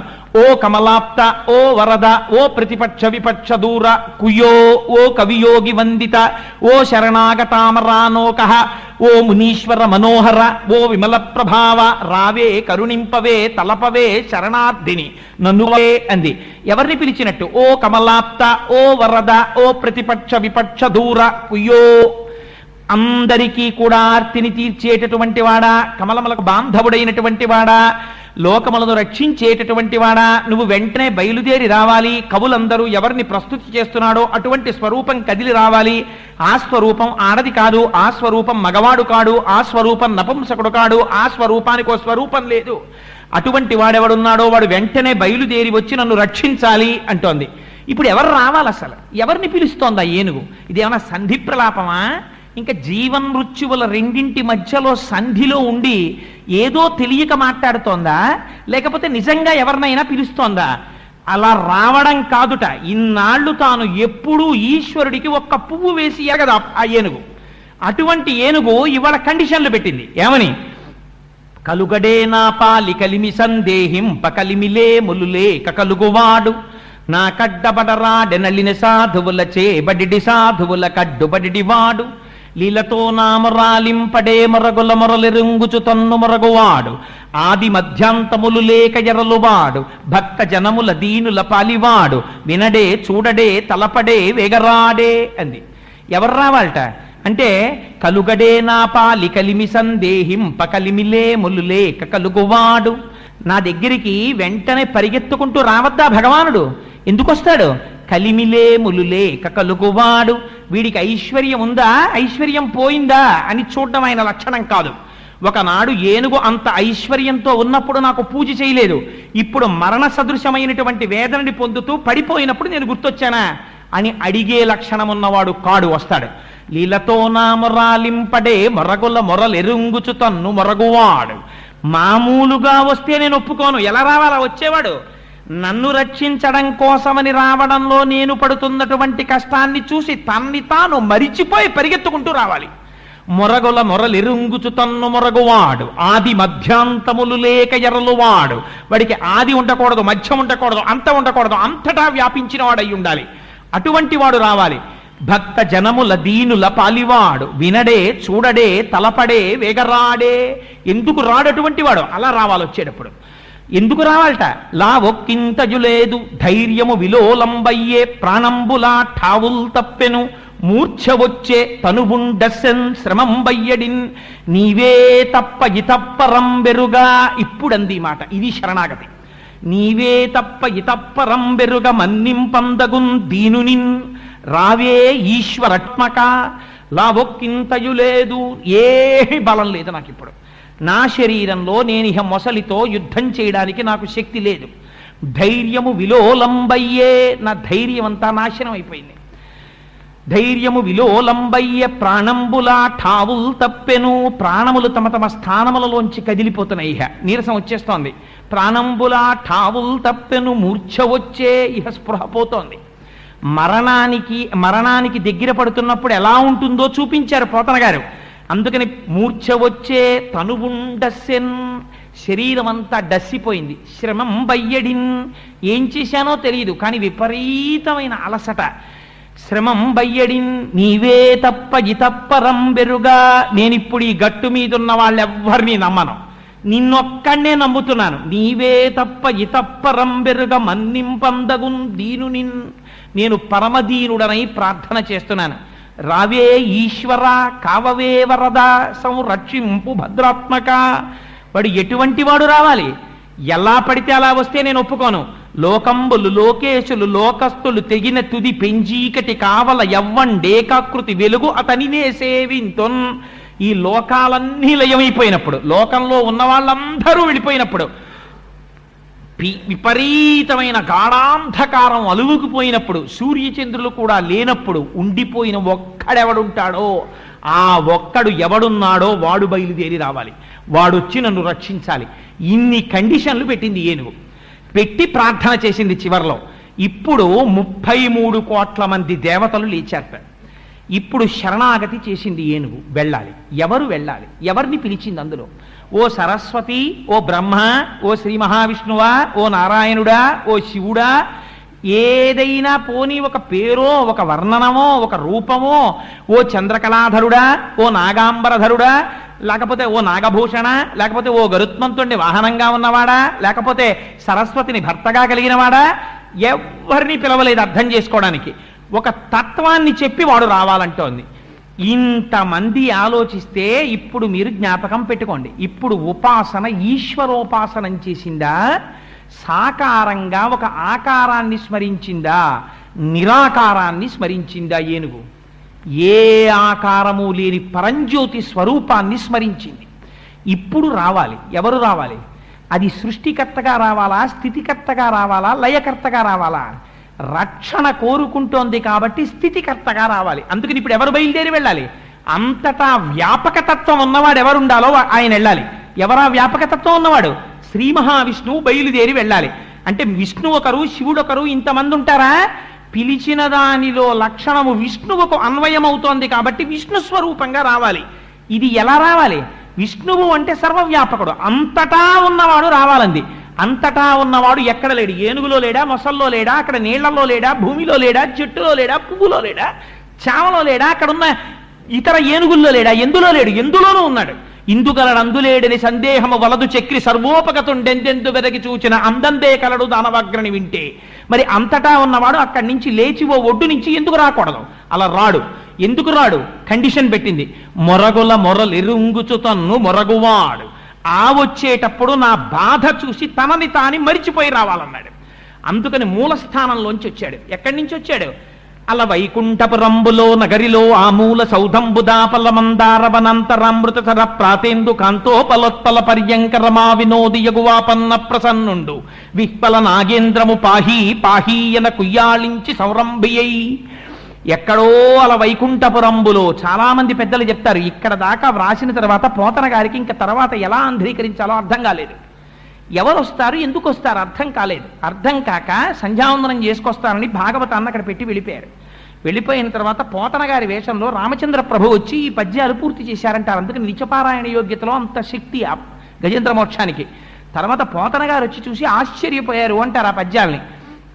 అలా వైకుంఠపురంబులో నగరిలో ఆ మూల సౌధంబుదాపల, ఎక్కడో వైకుంఠంలో ఆ రాజమహల్లో ఒక మూల ఉన్నటువంటి అమృత సరోవరానికి ఒడ్డున ఉన్నటువంటి చంద్రకాంత శిలలో చేయబడినటువంటి వేదిక మీద కలువ పువ్వులతో అమర్చబడినటువంటి పాన్పు మీద లక్ష్మీదేవి యొక్క కొంగు పట్టుకుని ఆడుకుంటున్నటువంటి స్వామి ఏనుగు యొక్క పాహీ పాహీ అన్న మాట తన చెవుల్లో పడిందిట.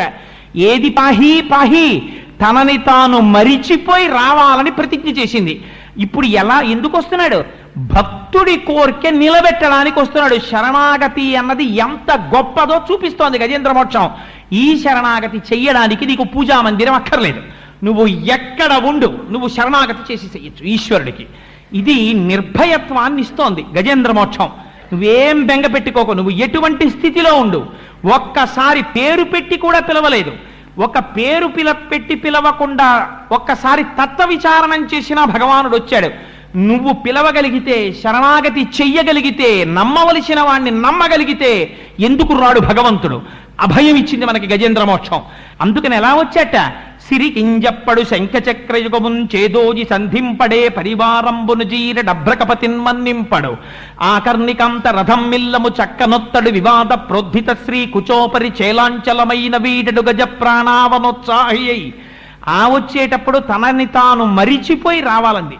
అందుకని సిరికించెప్పడు. లక్ష్మీదేవికి కూడా చెప్పలేదు ఎక్కడికి వెడుతున్నాడు. చెప్పకుండా శంఖచక్రయుగమున్ చేదోయి సంధింపడు. వ్యాసుల వారు మూలంలో రాసినప్పుడు గరుత్మంతుడి మీద బయలుదేరి వచ్చాడని రాశారు. పోతన గారు రాసినప్పుడు ఆంధ్రీకరించినప్పుడు అలా రాయలేదు. అందుకని సిరికించెప్పడు శంఖచక్రయుగముంజేదోజి సంధింపడు ఏ పరివారంబును జీరడు. గరుత్మంతుడి మీదకి ఎక్కలేదు, ఏ పరివారానికి చెప్పలేదు, శంఖచక్రాల్ని చేతిలో పెట్టుకోలేదు. ఆ జుత్తంతా ముడివిడిపోయిలా పడిపోయింది, చివిదుద్దు వరకు వచ్చేసింది. ఆ జుత్తిలా పైకి తీసుకోలేదు. ఆడుకుంటున్న లక్ష్మీదేవి యొక్క పవిట కొంగుని కూడా విడిచిపెట్టలేదు. పెద్ద పెద్ద అంగలేసుకుంటూ వెళ్ళిపోతున్నాడు. పవిట కొంగు ఆయన చేతిలో ఉండిపోయిందేమో. పెద్ద ఆర్తితో పిల్లవాడి కేక వినగానే తండ్రి ఫైల్ రాసుకుంటున్నవాడు పెన్ను పట్టుకు పరిగెత్తుకెళ్ళిపోయినట్టు చేతిలో. పెన్ను ఎందుకయ్యా పట్టుకొచ్చావు? దానికి ఏం అర్థం లేదు. పెన్ను పట్టుకున్నవాడు పట్టుకున్నట్టు వెళ్ళిపోయాడంతే. అలా లక్ష్మీదేవి యొక్క కొంగు చేతిలో పట్టుకున్నవాడు పట్టుకున్నట్టు పరిగెత్తుకెళ్ళిపోతున్నాడు. వెళ్ళిపోతుంటే ఇప్పుడు అమ్మవారి కొంగు చేతిలో ఉండిపోయింది. అమ్మవారు పరిగెడుతోంది. తమ వెంటన్ సిరి లచ్చి వెంట నవరోధ వ్రాతమున్ దాని వెనుక పక్షీంద్రుడును ధను కౌమోదికి శంఖచక్ర నికాయంబును నారదుండు ధ్వజనీకాంతుడు తావొచ్చి రొయ్యన వైకుంఠపురంబునన్ కలుగువా రాబాల గోపాలమున్. ఆ వెనకాతల ఇంకా తన వెంటన్ సిరి, ఆ వెనకాతల లక్ష్మీదేవి వచ్చేస్తోంది. లక్ష్మీదేవి వెనకాతల శంఖచక్రాలు వచ్చేస్తున్నాయి, గదొచ్చేస్తోంది, ధనస్సు వచ్చేస్తోంది. ఆ వెనకాతల నారదుడు వచ్చేస్తున్నాడు, విశ్వక్సేనుడు వచ్చేస్తున్నాడు, వైకుంఠంలో ఉన్నటువంటి పరివారం అందరూ వచ్చేస్తున్నారు. అందరూ కలిపి పరుగును వచ్చేస్తున్నారు. వచ్చేస్తుంటే పోతన గారు మనకి లైవ్ టెలికాస్ట్ ఇచ్చారండి. శరణాగతి చేసిన వాడి కోసం పరమాత్మ తీసేటటువంటి పరుగులు ఎలా ఉంటాయో మనకి చూపించారు. తాటంకాచలనంబుతో నటభుజద్ధమ్మిల్ల బంధంబుతో షాటీముక్త కుచంబుతో నృఢ చించత్కంచితో శీర్ణలలాటలేపనముతో మనోహర కరాలగ్నోత్తరీయంబుతో అని కోటీందు ప్రభతో ఉరోజబర సంకోచ ద్విలగ్నంబుతోన్. అందరికన్నా కష్టపడింది ఎవరయ్యా అంటే మా అమ్మే. ఎందుకని పవిట కొంగు పట్టుకుని వెళ్ళిపోతుంటేట తాటంకాచలనంబుతో ఆ పమిటిలా పట్టుకుని ఆవిడ పరిగెడుతోంది. పాపం పరిగెడుతుంటే ఈ తాటంకములు ఇలా కదిలిపోతున్నాయిట. తాటంకాచలనంబుతో భుజనటద్ధమ్మిల్ల బంధంబుతో పమిట కొంగు ఇలా పట్టుకుని పరిగెత్తడంలో ఈ భుజాలు రెండు ఇలా ఉన్నాయేమో పైకి, ఈ వేసుకున్నటువంటి ముడి రెండు భుజాల మీద గుద్దుకుంటోందిట, అంత గబగబా నడుస్తోందిట. భుజనట ధమ్మిల్ల బంధంబుతో షాటీముక్త కుచంబుతో అమ్మవారి పవిట పూర్తిగా కప్పుకుని ఎలా ఉండాలో అలా కూడా లేదుట. అలా ఉండకుండా పవిట మధ్యలోకి వచ్చేసి అమ్మ ఎప్పుడూ వేసుకోని రీతిలో పవిట వేసుకున్నట్టు కనబడుతోందిట. అందుకని షాటీముక్త కుచంబుతో నధుడ చెంచత్కంచితో అంత గబగబా వెళ్లడంలో నడుముకి పెట్టుకున్న వడ్డాణం వదులైపోయి కిందకి జారిపోతోందిట. గణ గణ గణ గణ గంటలు మోగేస్తున్నాయిట. ఆ నధుడ చెంచత్కంచితో శీర్ణలలాటలేపనముతో అమ్మవారు అంగరాగములు పూసుకుంది. అవన్నీ చెదిరిపోయి చెమట్లు పట్టి కిందకి కారిపోతున్నాయిట. శీర్ణలలాటలేపనముతో మనోహర కరా లగ్నోత్తరీయంబుతో ఆ ముందు శ్రీ మహావిష్ణువు తీసుకెళ్లిపోతున్నటువంటి పవిట కొంగ ఆయన చేతిలో ఉండిపోయింది. రెండు చేతులు ఇలా అడ్డు పెట్టుకుని అమ్మవారు పరిగెడుతోంది. అందుకని ఆ కోటీందు ప్రభతో ఒక్కసారి కోటి చంద్రులు ప్రకాశించిన అందంతో ఉందిట. కోటీందు ప్రభతో ఉరోజభర సంకోచ ద్విలగ్నంబుతోన్ వక్షోజముల యొక్క భారాన్ని మొయ్యలేక నకనకలాడుతున్న నడువుతో నడుస్తోందిట. ఎందుకు ఆ మాట అనడం? ఆవిడ జగత్తుకంతటికి తల్లి కనుక, పాలు తాగి మనం బతుకుతున్నాం కనుక. అటువంటి అమ్మ అంత కష్టపడి పరిగెడుతోంది. ఆ రోజున పరిగెడుతుంటే ఇలా ఎప్పుడూ చూడలేదు శ్రీ మహావిష్ణువుని. ఇదేమిటి ఇలా వెళ్ళిపోతున్నాడు ఈయన? తను వెంచేయు పదంబు పేర్కొనడనాథ స్త్రీ జనాలాపముల్ వినెనో మృత్యులు మృత్యురించిర ఖలుల్ వేద ప్రపంచంబులన్ ధనుజానీకము దేవతానగరిపై దండెత్తెనో భక్తులన్ కని నారాయణుడేడి తెల్పుడని ధిక్కారించిరో దుర్జనుల్. అమ్మవారు అనుకుంటోందట మనస్సులో, ఎప్పుడు వెళ్ళిపోతుంటారట భగవంతుడు ఇలా ఎవరికి చెప్పకుండా చెయ్యకుండా పెరిగితే సందర్భాలు కొన్ని చెప్పింది అమ్మవారు. ఎప్పుడు? తను వెంచేయు పదంబు పేర్కొనడనాథ స్త్రీ జనాలాపముల్ వినెనో. అన్నీ శరణాగతే. ఎప్పుడైనా ఆడవాళ్లు చాలా కష్టంలో ఉండి గోవిందా కృష్ణ అంటే ఇలా పరిగెత్తాడు ఒకసారి. ఇప్పుడు ద్రౌపదీ మాన సంరక్షణం కోసం పరిగెత్తాడు. అందుకని తను వెంచేయు పదంబు పేర్కొనడనాథ స్త్రీ జనాలాపముల్ వినెనో మృత్యులు మృత్యురించుల ఖలుల్ వేద ప్రపంచంబులన్. దొంగలు వేదాలను ఎత్తుకుపోయారేమో ఒకవేళ సోమకుడు మొదలైన వాళ్ళు, అప్పుడు మళ్ళీ లోకాన్ని నిలబెట్టడానికి ఆయన పరిగెడుతుంటాడు. అందుకని మృత్యుల్ మృత్యురించిరో ఖలుల్ వేద ప్రపంచంబులన్ ధనుజానీకము దేవతానగరిపై దండెత్తెనో. ఒకవేళ రాక్షసులు దేవతానగరం మీదకి యుద్ధానికి వచ్చారేమో, భక్తులంకని నారాయణుడేడి తెల్పుడని ధిక్కారించిరో దుర్జనుల్. చిన్న పిల్లల్ని పట్టుకుని ఎక్కడున్నాడు రా భగవంతుడు చూపమని రాక్షసులైనటువంటి వాళ్ళు నిగ్రహిస్తున్నారేమో, ప్రహ్లాదాదులకు వచ్చినటువంటి కష్టం. అందుకని ఇటువంటప్పుడు స్వామి వెడుతుంటాడు. ఏమో ఏం జరిగిందో అని అమ్మవారు ఆశ్చర్యపోతోందిట. ఈ చుట్టూ ఉన్న పరివారం అందరూ వచ్చి, అమ్మా ఇలా ఎప్పుడూ స్వామి వెళ్ళడం మేము చూడలేదమ్మా, ఎక్కడికెడతాడో అడగడానికే మాకు భయం వేస్తోంది తల్లి, నువ్వెళ్ళడుగమ్మా అంటారు వాళ్ళు. ఏమడుగుతుంది? ఒక పక్క పవిట కొంగట్టుకుని వెళ్ళిపోతున్నాడు. ముందుకెడదామంటే అడుగులలో అడుగులు పడిపోయి తడబడి కింద పడిపోతుంది తల్లి. ముందుకెడితే మాట్లాడేలా లేడు స్వామి. చెమటలు పట్టి గబ గబ గబ గబ ఆంగలేసుకుంటూ వెళ్ళిపోతున్నాడు. మధ్యభాలు పడిపోయి ఇంకా మళ్ళీ మధ్యభం రక్షింపబడే వరకు పోతన గారికి అంత ఆర్తితో పడ్డాయి పద్యాలు పోతన గారి దగ్గర. అందుకని అంత తొందరగా వెళ్ళిపోతుంటే అడిగెదనని కడుబడి జను అడిగిన తన మగడు నుడుబట నిన్నడయ్య డగున్ వెడబెడ్డ సిడ్డి ముడ్డిద డబడ్డ నడుగిడ్డదు జడ్డిమ నడుగిడ్డునే డలన్. ఆ తడబడిపోయి అడుగులు తడబడిపోతూ ఆయన కాళ్లలో కాళ్ళేసుకుంటూ నడవలేక పరిగెత్తుతూ చెమట పడుతూ వెళ్ళిపోతోందిట. అసలు కష్టమంతా ఎవరికి వచ్చింది? వెళ్ళిపోతున్నాయని బాగానే వెళ్ళిపోతున్నాడు. కష్టాలన్నీ పాపం మా అమ్మకొచ్చాయి. ఎందుకని? నిటలాలకములంట నివురు జుంజుమ్మ నిముక సరోజము నిండము సురుదేంట్లు నలుల నోపగజిల్క అని ఆ చిలుకలు పెదవిని కొనగడానికి వచ్చేట. సుఖములను తోల చక్షుర్మీనములకు మందాకిని పాఠీన లోకమెగుచు మీన పంక్తులు దాట మేతీగతో రాయ శంపాలతలు మెంట సరణిగట్టు శంపలను గెలువ చక్రవాకంబులు కుచయుగంబును తాకి కొవ్వు చూపు మెలత మెగులు పిరిది మెరుగు దీవయుపోలె జలదువర్ను వెనుక జనెడునప్పుడు అంటారు పోతన గారు. నిటలాలకములంట నివురు జుంజుమ్మ నిముక సరోజము నిండము సురుదేంట్లు. అమ్మవారు వెళ్ళిపోతుంటే అమ్మవారి ముఖాన్ని చూసి పద్మాననే పద్మవూరు పద్మాక్షి పద్మసంభవే కదా, అమ్మో ఎంత పెద్ద పద్మం వచ్చిందో, ఇందులో ఉన్నటువంటి తేనె తాగుదామని తుమ్మెదలన్నీ వచ్చేసాయిట. వచ్చేస్తే అమ్మవారి చూసి, ఓరి మీ మొహం ఇచ్చా, పద్మం కాదే, నేను లక్ష్మీదేవినే, పొండే అని పాపం ఓ పవిట కొంగి ఇలా పట్టుకుని ఓ చేత్తో తుమ్మిదల్ని తోసుకుందిట. నిటలాలకములంట నిబురు జుంజుమ్మ నిముక సరోజము నిండ ముసురుదేంట్లు అని ఆ తుమ్మెదల్ని పక్కకి తోసేస్తే అక్కడ ఉన్నటువంటి చిలుకలు వచ్చి అమ్మవారి కింది పెరివిని చూసి ఇదేదో బాగా ముగ్గిన దొండపండు, దీన్ని కొరుకుదామని చిలుకలు వచ్చేయట. ఆ చిలుకల్ని పక్కకి తోసేసిందిట. అయ్యో ఇది దొండపండు కాదే, నా పెరిమే అని. సుఖములనుతో ఒక చక్రవాకంబులు కుజయుగంబులు తాకి కొవ్వు సూపు అని ఇంకొంచెం ముందుకెళ్ళేటప్పటికీ అమ్మవారి కళ్ళు చూసేయట. చూసి అబ్బో, అమ్మవారికి మీనాక్షి అని పేరు కదా, చిన్న చిన్న చేప పిల్లల్లా ఉంటాయి ఆ కళ్ళు. చిన్న చిన్న చేప పిల్లలు భలే ఉన్నాయి, ఈ చేపల్ని మింగేద్దామని మందాకిని పాఠీన లోకమెగుచు ఆకాశగంగలోంచి పెద్ద పెద్ద చేపలు వచ్చేటి కళ్ళు తినేద్దామని. అయ్యో అయ్యో ఇవి చేపలు కావే, నా కళ్ళని అమ్మవారి చేపల్ని తోసేసిందిట. ఇంకొంచెం ముందుకెళ్ళిందిట. అమ్మవారి శరీరం అంతా మెరుపు తీగలా ఉంటుంది కదా, అమ్మో మెరుపులు వెళ్ళిపోతున్నాయి, దేవేంద్రుడు వర్షం పడమని ఆజ్ఞాపించాడులా ఉందనుకుని మెరుపులన్నీ వచ్చేసాయిట. వచ్చేస్తే అమ్మవారు చూసి, అయ్యో అయ్యో నేను నా లక్ష్మీదేవినే, మెరుపు కాదు పక్కకు పోండని మెరుపుల్ని తోసేసిందిట. అమ్మవారి వక్షోజాల్ని చూసి చక్రవాక పక్షులు అనుకుని వచ్చి గుద్దుకున్నాయిట. చక్రవాకంబులు కుచయుగంబును తాపి కొవ్వు సూపు మెలత మొగిలిపిరిది మెరుగుతీ వయుపోల జలదు వర్ను వెనుక జనెడునప్పుడు నీలతో జత మధ్యస్థ విద్యుల్లేకే భువాస్వర అంటాం కదా. అలా స్వామి వెనకాతల వెళ్ళిపోయేటప్పుడు అమ్మవారు అన్ని కష్టాలు పడి అయ్యతో కలిసి ముందుకెళ్ళిందిట. ఇంత వెళ్ళిపోతుంటే తెల్లబోయిన వాళ్ళు ఎవరో తెలుసా అండి? ఎవరి పనుల్లో వాళ్ళు ఉన్నారు, అన్ని లోకాల్లో వాళ్ళును. ఒక్కసారి ఎందుకో ఇలా ఆకాశంలోకి చూశారు.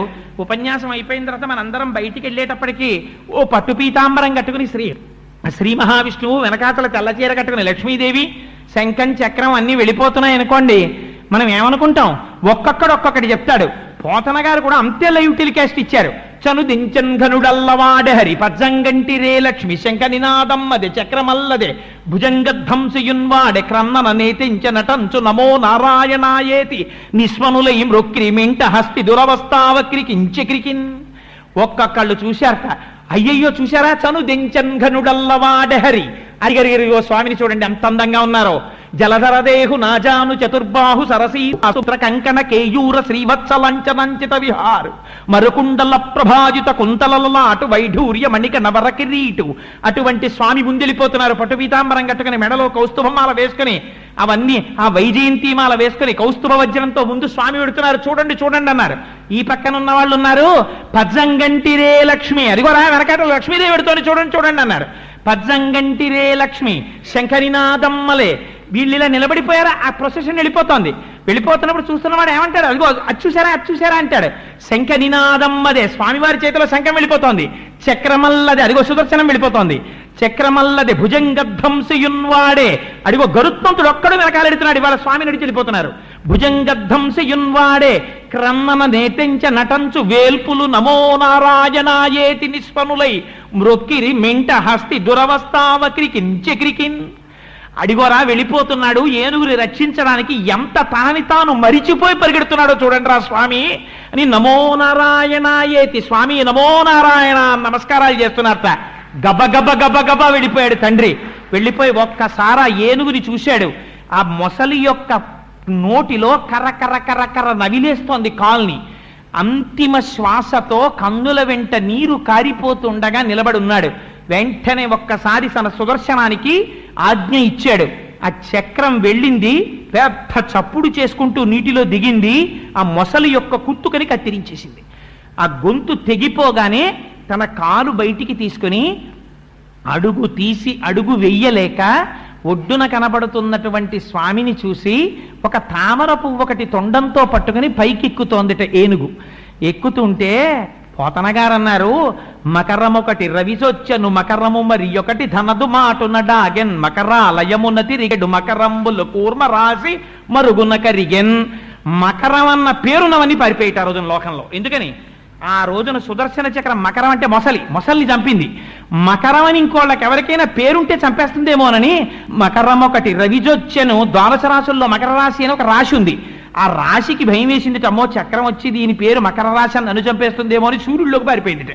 మకరం ఒకటి రవిజొచ్చెను మకరము మరి ఒకటి ధనదు మాటున డాగెన్. నవనిధులలో మకర నిధి అని ఒక నిధి ఉంది, అది కుబేరుడు చాటుకి వెళ్ళిపోయి దాక్కుందిట.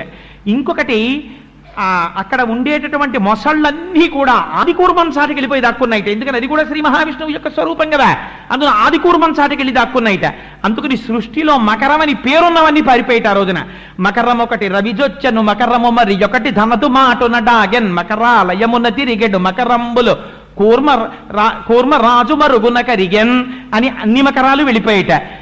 ఆ పైకి నడవలేక పైకొస్తున్నటువంటి ఏనుగు యొక్క తొండానికి తన ఈ సాయం ఇచ్చి పైకి తీసుకొచ్చారట స్వామి. ఆ రోజున ఎంత దయాళువో చూడండి. ఇప్పటి వరకు ఇంటికి వెళ్ళిపోయిన వాళ్ళందరికీ ఈ విషయం తెలిసింది, సాక్షాత్ స్వామి రక్షించారట వీణ్ణి అని. ఇప్పుడు ఎక్కడెక్కడున్న వాళ్ళు ఎలాగో వెళ్ళిపోతాడు, కొత్త ఆయన వస్తాడు కదా ఇన్ఛార్జ్ పోస్టులోకి అని చెప్పి సీనియారిటీ లిస్ట్లో నెక్స్ట్ పేరున్నవాడు ఎవడో చూసుకుంటున్నవాడు, వాడితో సహా అందరూ మళ్ళీ పరిగెత్తుకుంటూ వచ్చారు. ఎందుకని బతికాడు, పైకెక్కేస్తున్నాడు ఒడ్డు మీదకి. ఇంతమంది పైకొచ్చారట. పైకొచ్చి తుండాలు కలుపుతున్నారు. కానీ ఏనుగు మాత్రం ఏం చేసిందంటే ఆ తామర పువ్వుని తీసుకెళ్లి శ్రీ మహావిష్ణువు యొక్క పాదముల మీద పెట్టింది. పెట్టగానే స్వామి తన అమృతహస్తంతో ఒక్కసారి ఏనుగుని తడివారు. ఎక్కడ లేని జవసత్వాలు మళ్ళీ వచ్చాయి. ఇప్పుడు కూడా తన భార్యల యొక్క తొండములతో తన తొండాన్ని కలిపిందిట. కానీ ఎలా? ఇంతక ముందులాగా తుండంబుల పూరించుచు గండంబుల చల్లు కొనుచు గలగలరవముల్ అవి లేవిప్పుడు. మీరెవరో నేనెవరో, మీకు నాకు రక్షకుడెవరో, ఎవడి పాదములు పట్టుకోవాలో ఎవరిని ఎంతలో పెట్టాలో నాకు తెలుసు. వారి ముందు మీరు ఎవ్వరూ ఏమీ కారు, ఆయన తర్వాతే మీరు అని అస్తమానం అనక్కర్లేదు, ఇక్కడ ఉంటే చాలు అని లోపలనుకుని పైకి చేతులు పట్టుకుందిట, షేక్ హ్యాండ్లు ఇచ్చింది. అందుకని తొండంతో తొండం చుట్టడం అంటే ఇంటికి వచ్చిన వాళ్ళందరికీ షేక్ హ్యాండ్లు ఇచ్చింది. పాపం ఇచ్చి పైకొచ్చింది, సాయుజ్య మోక్షాన్ని పొందేసింది అన్నారు. అంటే ఆ ఏనుగులో ఉన్నటువంటి జీవుడు సాక్షాత్ చతుర్భుజుడైన శ్రీ మహావిష్ణువు ఎలా ఉంటారో అటువంటి స్వరూపాన్ని పొంది ఆయనలోకి కలిసిపోయింది అన్నారు. కలిసిపోతే చనిపోయిన మొసలి పరిస్థితి ఏమిటి? అందులోంచి గంధర్వుడు వచ్చాడు, ఆయన పేరు హూహు. ఆయన పైకొచ్చి స్వామిని స్తోత్రం చేసి గంధర్వలోకానికి వెళ్ళాడు. గజేంద్ర మోక్షంలో మీరు గమనించవలసిన రహస్యం అంతా ఇక్కడే ఉంటుంది. ఎందుకని? ఎవరి ఏనుగు అని అడిగారు. ఏమండి ఇన్ని కోట్ల ప్రాణులు చచ్చిపోతున్నాయే, ఎవ్వరూ కూడా ఇలా అనలేదే, శ్రీ మహావిష్ణువుని కానీ భగవంతుణ్ణి కానీ ఉద్దేశించి స్తోత్రం చేయలేదు కదా, ఇంత గొప్ప శరణాగతి చేసిన ఈ ఏనుగు ఎవరు? పూర్వపుణ్యఫల దివ్య జ్ఞాన సంపత్తితోన్. ఏమండి మనకు మోక్షం వస్తుందా, ఎందుకండి పూజలు అంటుంటాడు. మోక్షం వస్తుందా అని అనకు, నూరంతా తెరవక్కర్లేదు. నువ్వు ఈ జన్మలో మొదలుపెట్టు. ఒకసారి కైంకర్యం పూజ మొదలు పెడితే ఇది వచ్చే జన్మలో నీకు ఉపయోగపడచ్చు. ఈ ఏనుగు ఒకనాడు పాండ్యదేశాన్ని పరిపాలించిన ఇంద్రద్యుమ్న మహారాజు గారు అష్టాక్షరీ మహామంత్రాన్ని అనుసంధానం చేద్దామని రాచకోట విడిచిపెట్టి ఊరు బయటకు వచ్చి ఓ కొండ మీద కూర్చుని రాజుగారు పాపం ఆ మహామంత్రాన్ని ఉపాసన చేస్తున్నారు. ఉండగా అక్కడికి ఎవ్వరూ ఊహించనటువంటి రీతిలో కలశజుండ చోటికి వచ్చి లేవక పూజింపక ఉన్న మౌనికని నవ్యక్రోధుడై మూఢా లుబ్ధకరీంద్రోత్తమ యోని పుట్టుమని శాపంబిచ్చ భూవల్లభ. ఒకనాడాన్రుపుడచ్యుతున్మనములో నూహించుచున్మౌని అయి ఎకలంక స్థితియున్నచో. ఆ రాజు అక్కడ కూర్చుని మౌనంగా అష్టాక్షరీ మంత్రాన్ని జపం చేసుకుంటుంటే అగస్త్య మహర్షి వచ్చారు. నేను అష్టాక్షరీ మహామంత్రాన్ని అనుసంధానం చేసుకుంటున్నాను, అగస్త్యుడు వస్తే మాత్రం లేవడం ఎందుకు? లేవలేదు ఆ ఇంద్రద్యుమ్న మహారాజు గారు. మీరు ఎంత పూజ చేసుకుంటూ ఉండండి, పూజ కన్నా గొప్పది ఇంటికి భాగవతులు రావడం. అసలు ఇంట్లో కార్యం నెరవేరిందని గుర్తు ఏమిటో తెలుసా? ఇంటికి శుభం జరుగుతుంది అని గుర్తు ఎప్పుడు అంటే ఇంటికి శుభం జరుగుతుంది అని గుర్తు మహాత్ములైన వాళ్ళు ఆ ఇంట్లో అడుగు పెట్టినప్పుడు. ఊరక రారు మహాత్ములు వారధముల ఇండ్ల కడకు బొచ్చుటలెల్లన్ కారణము మంగళములకు నీవొచ్చుట శుభము మాకు నిజము మహాత్మా. ఆయనే అనవసరంగా అదే పనిగా తిరిగేవాడు కాడు, ఎందుకో వచ్చాడు. ఆయన రావడం నీ ఇంటికి మంగళప్రదం. ఆ వచ్చినటువంటి వాడు శూన్య హృదయంతో అవమానింపబడి సత్కరింపబడక వెళ్ళిపోయాడు అనుకోండి, అందువల్ల ఈశ్వరుడికి అపారమైన ఆగ్రహం కలుగుతుంది. దానివల్ల వాడు పొందేటటువంటి విపత్తు అంతా ఇంత కాదు. అందుకని రక్షించాలనుకున్నాడు అగస్త్యుడు. నేను వచ్చాను. అగస్త్యుడంటే సామాన్యుడు కాడు, మహానుభావుడు. అటువంటి అగస్త్య మహర్షి వస్తే లేవలేదు ఇంద్రజుమ్న మహారాజు గారు. అష్టాక్షరీ మంత్రం చేసుకుంటున్నాను అనుకున్నాడు. లేవకపోయినటువంటి కారణం చేత కాళ్ళకి నీళ్ళిచ్చి తాగమని కాస్త ఆచమనీయం ఇవ్వకపోయినటువంటి పాపానికి రాబోవు జన్మలలో అనుభవించవలసినటువంటి పాప ఫలితాన్ని ఊహించి ఉద్ధరించడం కోసమని అనుగ్రహించాడు. అది శాపం అంటే. ఎన్ని కోట్ల జన్మలో ప్రవర్తించావు కాబట్టి ఏనుగు యోనిలో జన్మించు అన్నాడు. అందుకని ఏనుగు యొక్క లక్షణాలు వచ్చాయి. పృథుశక్తిన్, భూమిని పట్టుకుని ఉండడం అంటే సంసారంలో మగ్నుడై ఉండడం. అన్ని ప్రాణుల కన్నా తక్కువ ఎగిరేది ఏనుగు. ఏనుగు ఎక్కువ ఎగరలేదు, ఎందుకంటే తన ఒంటి బరువే తనకి అడ్డొస్తుంది. అలా మనం ఈశ్వరుడి వైపుకి ఉన్ముఖం కాలేం, ఎందుకని లోపల సంసారం అనే బరువు మనకు ఉండిపోయింది. అందుకని మనకదే చెప్తున్నారు. అందుకని భాగవతారాధనము చేయనటువంటి పాపము చేత ఈ జన్మలో ఏనుగు యోని ఎందు పుట్టాడు. కానీ గత జన్మలో పుణ్యం ఉంది, స్వామిని ఆరాధించిన పుణ్యం. ఆ పుణ్యం ఎప్పుడెక్కడికి వచ్చింది?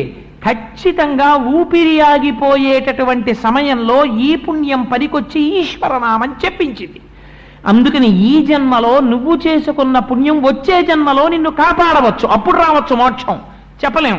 అందుకని మోక్షం వస్తుందా అండి అని ఇంత నోరు తెరిచి ఏమీ చేయడం మానేస్తే పుడుతూనే ఉంటావు.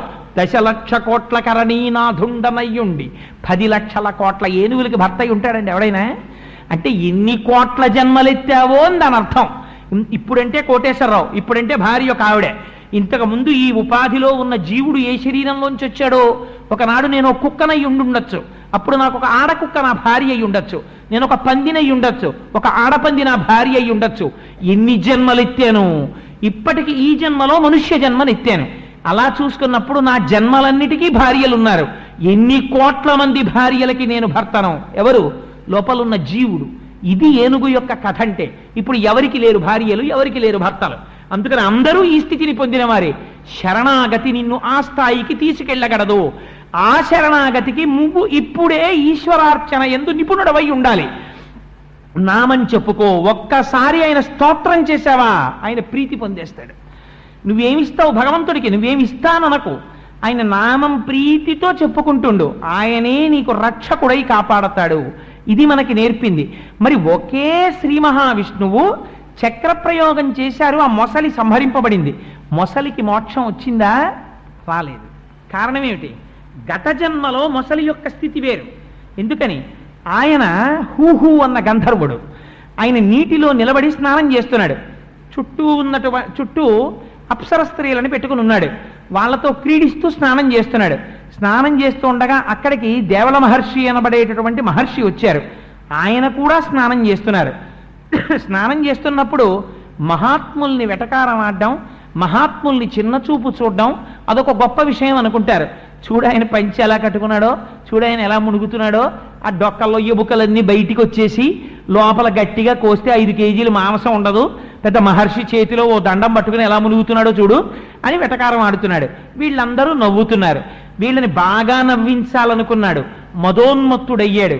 నీట మునిగి ఆయన కంట పనకుండా ఆయన దగ్గరికి వెళ్ళి ఆయన కాళ్ళు పట్టుకు లాగేశాడు. ఆయన నీటిలో పడిపోయారు. పడిపోయి పైకి లేచారు. అరేరే, నా కాళ్ళు పట్టుకు లాగి నేను నీటిలో పడిపోతే నీ చుట్టూ ఉన్న స్త్రీలు చూసి నవ్వారని ఇంత దుర్మార్గమైన పని చేశావు. నీ సరదా తీరడానికి నీటి లోపలే ఉండి కాళ్ళు పట్టుకోవడమే ప్రయోజనంగా కలిగిన మొసలి జన్మ ఎత్తెదవుగాక అని శపించాడు. మొసలికున్న దౌర్భాగ్యం ప్రపంచంలో ఏమిటో తెలుసా అండి? మొసలికొక్కదానికే వాసపుణ్యం ఉండదు. అది త్రివేణీ సంగమంలో ఉండనివ్వండి. త్రివేణీ సంగమంలో బతికున్న నాళ్ళు మొసలి ఉండనివ్వండి, దానికి స్నానం చేసిన ఫలితం దాని ఖాతాలో వేరు. ఎందుకు వేరో తెలుసా?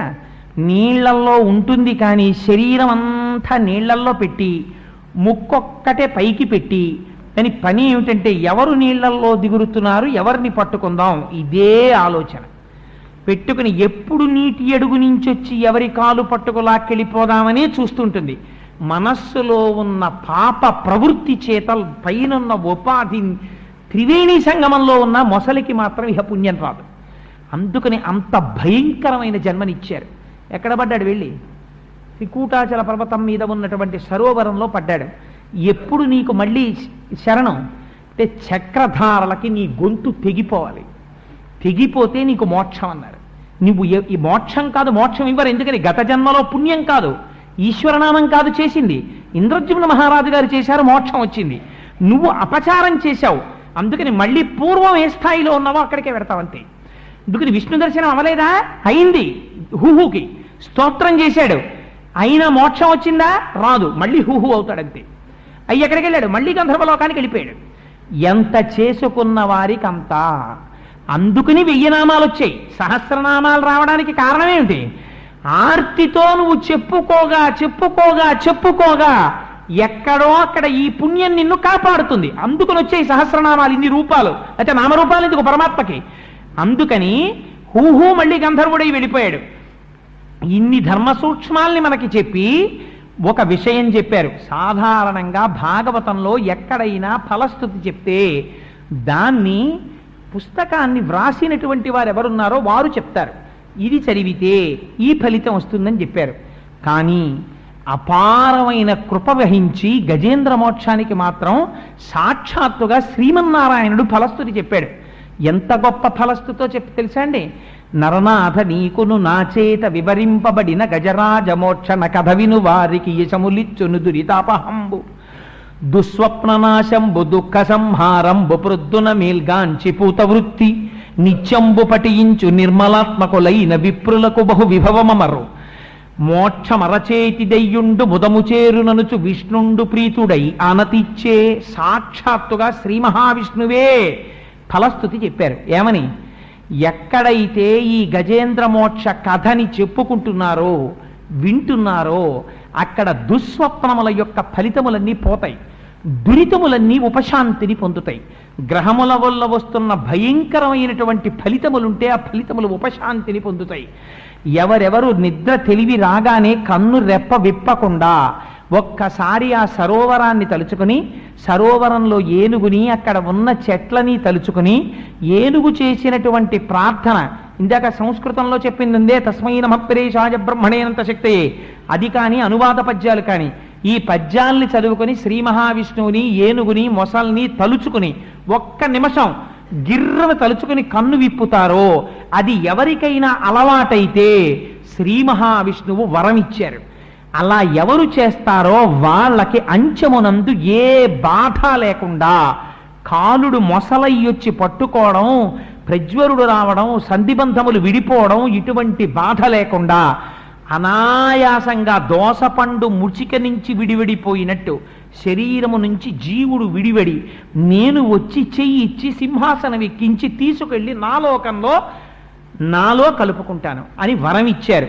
ఇహమునందు అన్ని కోరికలు తీరుతాయి, పిల్లలు బాగుంటారు, దుస్వప్నములు ఉపశాంతి పొందుతాయి, ఐశ్వర్యం పొందుతారు, సంపదని పొందుతారు. అందున బ్రాహ్మణ జన్మనెత్తినటువంటి వాడు గజేంద్ర మోక్షాన్ని నిత్యపారాయణం చెయ్యాలి. అందుకని విప్రులకు బహు విభవమరు, సంపదలు కల్గు, పీడలు శాంతి పొందు, సుఖము సిద్ధించు, వర్ధిల్లు శోభనములు. ఇంట్లో శుభాల మీద శుభాలు, శుభాల మీద శుభాలు జరుగుతాయి. ఎందుకని? అద్భుతమైనటువంటి నిరంజన నిరామయ నిరాకార స్తోత్రం ఇందులో ఉంది. అటువంటి పరబ్రహ్మ స్తోత్రం ఉంది కాబట్టి ఎక్కడ గజేంద్ర మోక్ష నిత్యపారాయణ జరుగుతుందో అక్కడ అటువంటి ఫలితం వస్తుంది. గజేంద్ర మోక్షం చెప్పించడం వల్ల శరీరమును విడిచిపెట్టినటువంటి వాళ్ళు ఎవరున్నారో వారు పరమాత్మలోకి ప్రవేశిస్తారు. ఎందుకని? గజేంద్ర మోక్షానికి ఆ శక్తి ఉంది కనుక, సాక్షాత్తు శ్రీమన్నారాయణుడు అటువంటి వరాన్ని ఇచ్చాడు కనుక. మహానుభావుడు మృత్యుంజయరావు గారికి ఎందుకు వచ్చిందో ఆలోచన, ఒక భర్త భార్యకి చెయ్యగలిగిన మహోపకారం ఇంతకన్నా ఏముంటుంది? తనకి ధర్మపత్నిగా ఉండి చాలా కాలం తనతో కలిసి జీవితాన్ని గడిపి తనకి సత్సంతానాన్నిచ్చి 5వ తనంతో తన చేతుల మీద వెళ్ళిపోయినటువంటి భార్య ఏ ఉపద్రవం లేకుండా, మళ్ళీ ఇంకొక శరీరాన్ని పొందవలసిన అవసరం లేకుండా ఆవిడ ఈశ్వరుడిలోకి ప్రవేశించడానికి ఆవిడ పేరు మీద గజేంద్ర మోక్ష కథా కాలక్షేపం ఇక్కడ జరగాలి అని వారు నిర్ణయించుకున్నారు. ఇది ఈశ్వర ప్రచోదనం. లేకపోతే ఇంకో కార్యక్రమం పెట్టుకోకూడదా? ఆ కార్యక్రమం వెళ్ళిపోయినటువంటి జీవుణ్ణి ఆత్మలోకి కలపలేదు. కలపగలిగినటువంటి శబ్దశక్తి కలిగినది ఒక్క గజేంద్ర మోక్షమే. అందుకని వారు అడిగారు, అంతకన్నా నా జన్మకి ధన్యమే ఉంటుంది? ఒక మహాపురుషుడికి, అటువంటి సత్సాంప్రదాయం కలిగినటువంటి వ్యక్తికి నా కంఠం ఉపయోగపడగలిగితే, అటువంటి వారి యొక్క ఆత్మకి ఉద్ధరించడానికి నా కంఠములోంచి వచ్చే శబ్దం ఉపయోగపడగలిగితే నా జన్మ ధన్యమవుతుంది. 4 మాటలు ఈశ్వరుడి స్తోత్రంగా చెప్పుకోవచ్చని వచ్చాను తప్ప నాకేదో వచ్చనో మీకు రాదనో, నేను చెప్పగలిగిన వాడినో, మీరు నా దగ్గర నేర్చుకోవలసిన వాళ్ళనో చెప్పిన వాడనో కాను అని పునః విజ్ఞాపన చేస్తూ, మంగళాశాసనపరై మదాచార్య పురోగమై సర్వైశ్చ పూర్వైరాచార్యై సత్కృతాయాస్తు మంగళం. మంగళం కోసలేంద్రాయ మహనీయ గుణాత్మనే చక్రవర్తి తనూజాయ సర్వభౌమాయ మంగళం. ఉమాకాంతాయ కాంతాయ కామితార్థప్రదాయినే శ్రీగిరీశాయ దేవాయ మలినాథాయ మంగళం. కరచరణ కృతం వా కర్మ వాక్కాయజం వా శ్రవణనైనజం వా మానసం వాపరాధం విహితం వా సర్వమేత్తక్షమస్వ. శివ శివ కరుణాబ్ధే శ్రీ మహాదేవ శంభో. సర్వం శ్రీ ఉమామహేశ్వర పరబ్రహ్మార్పణమస్తు. స్వస్తి.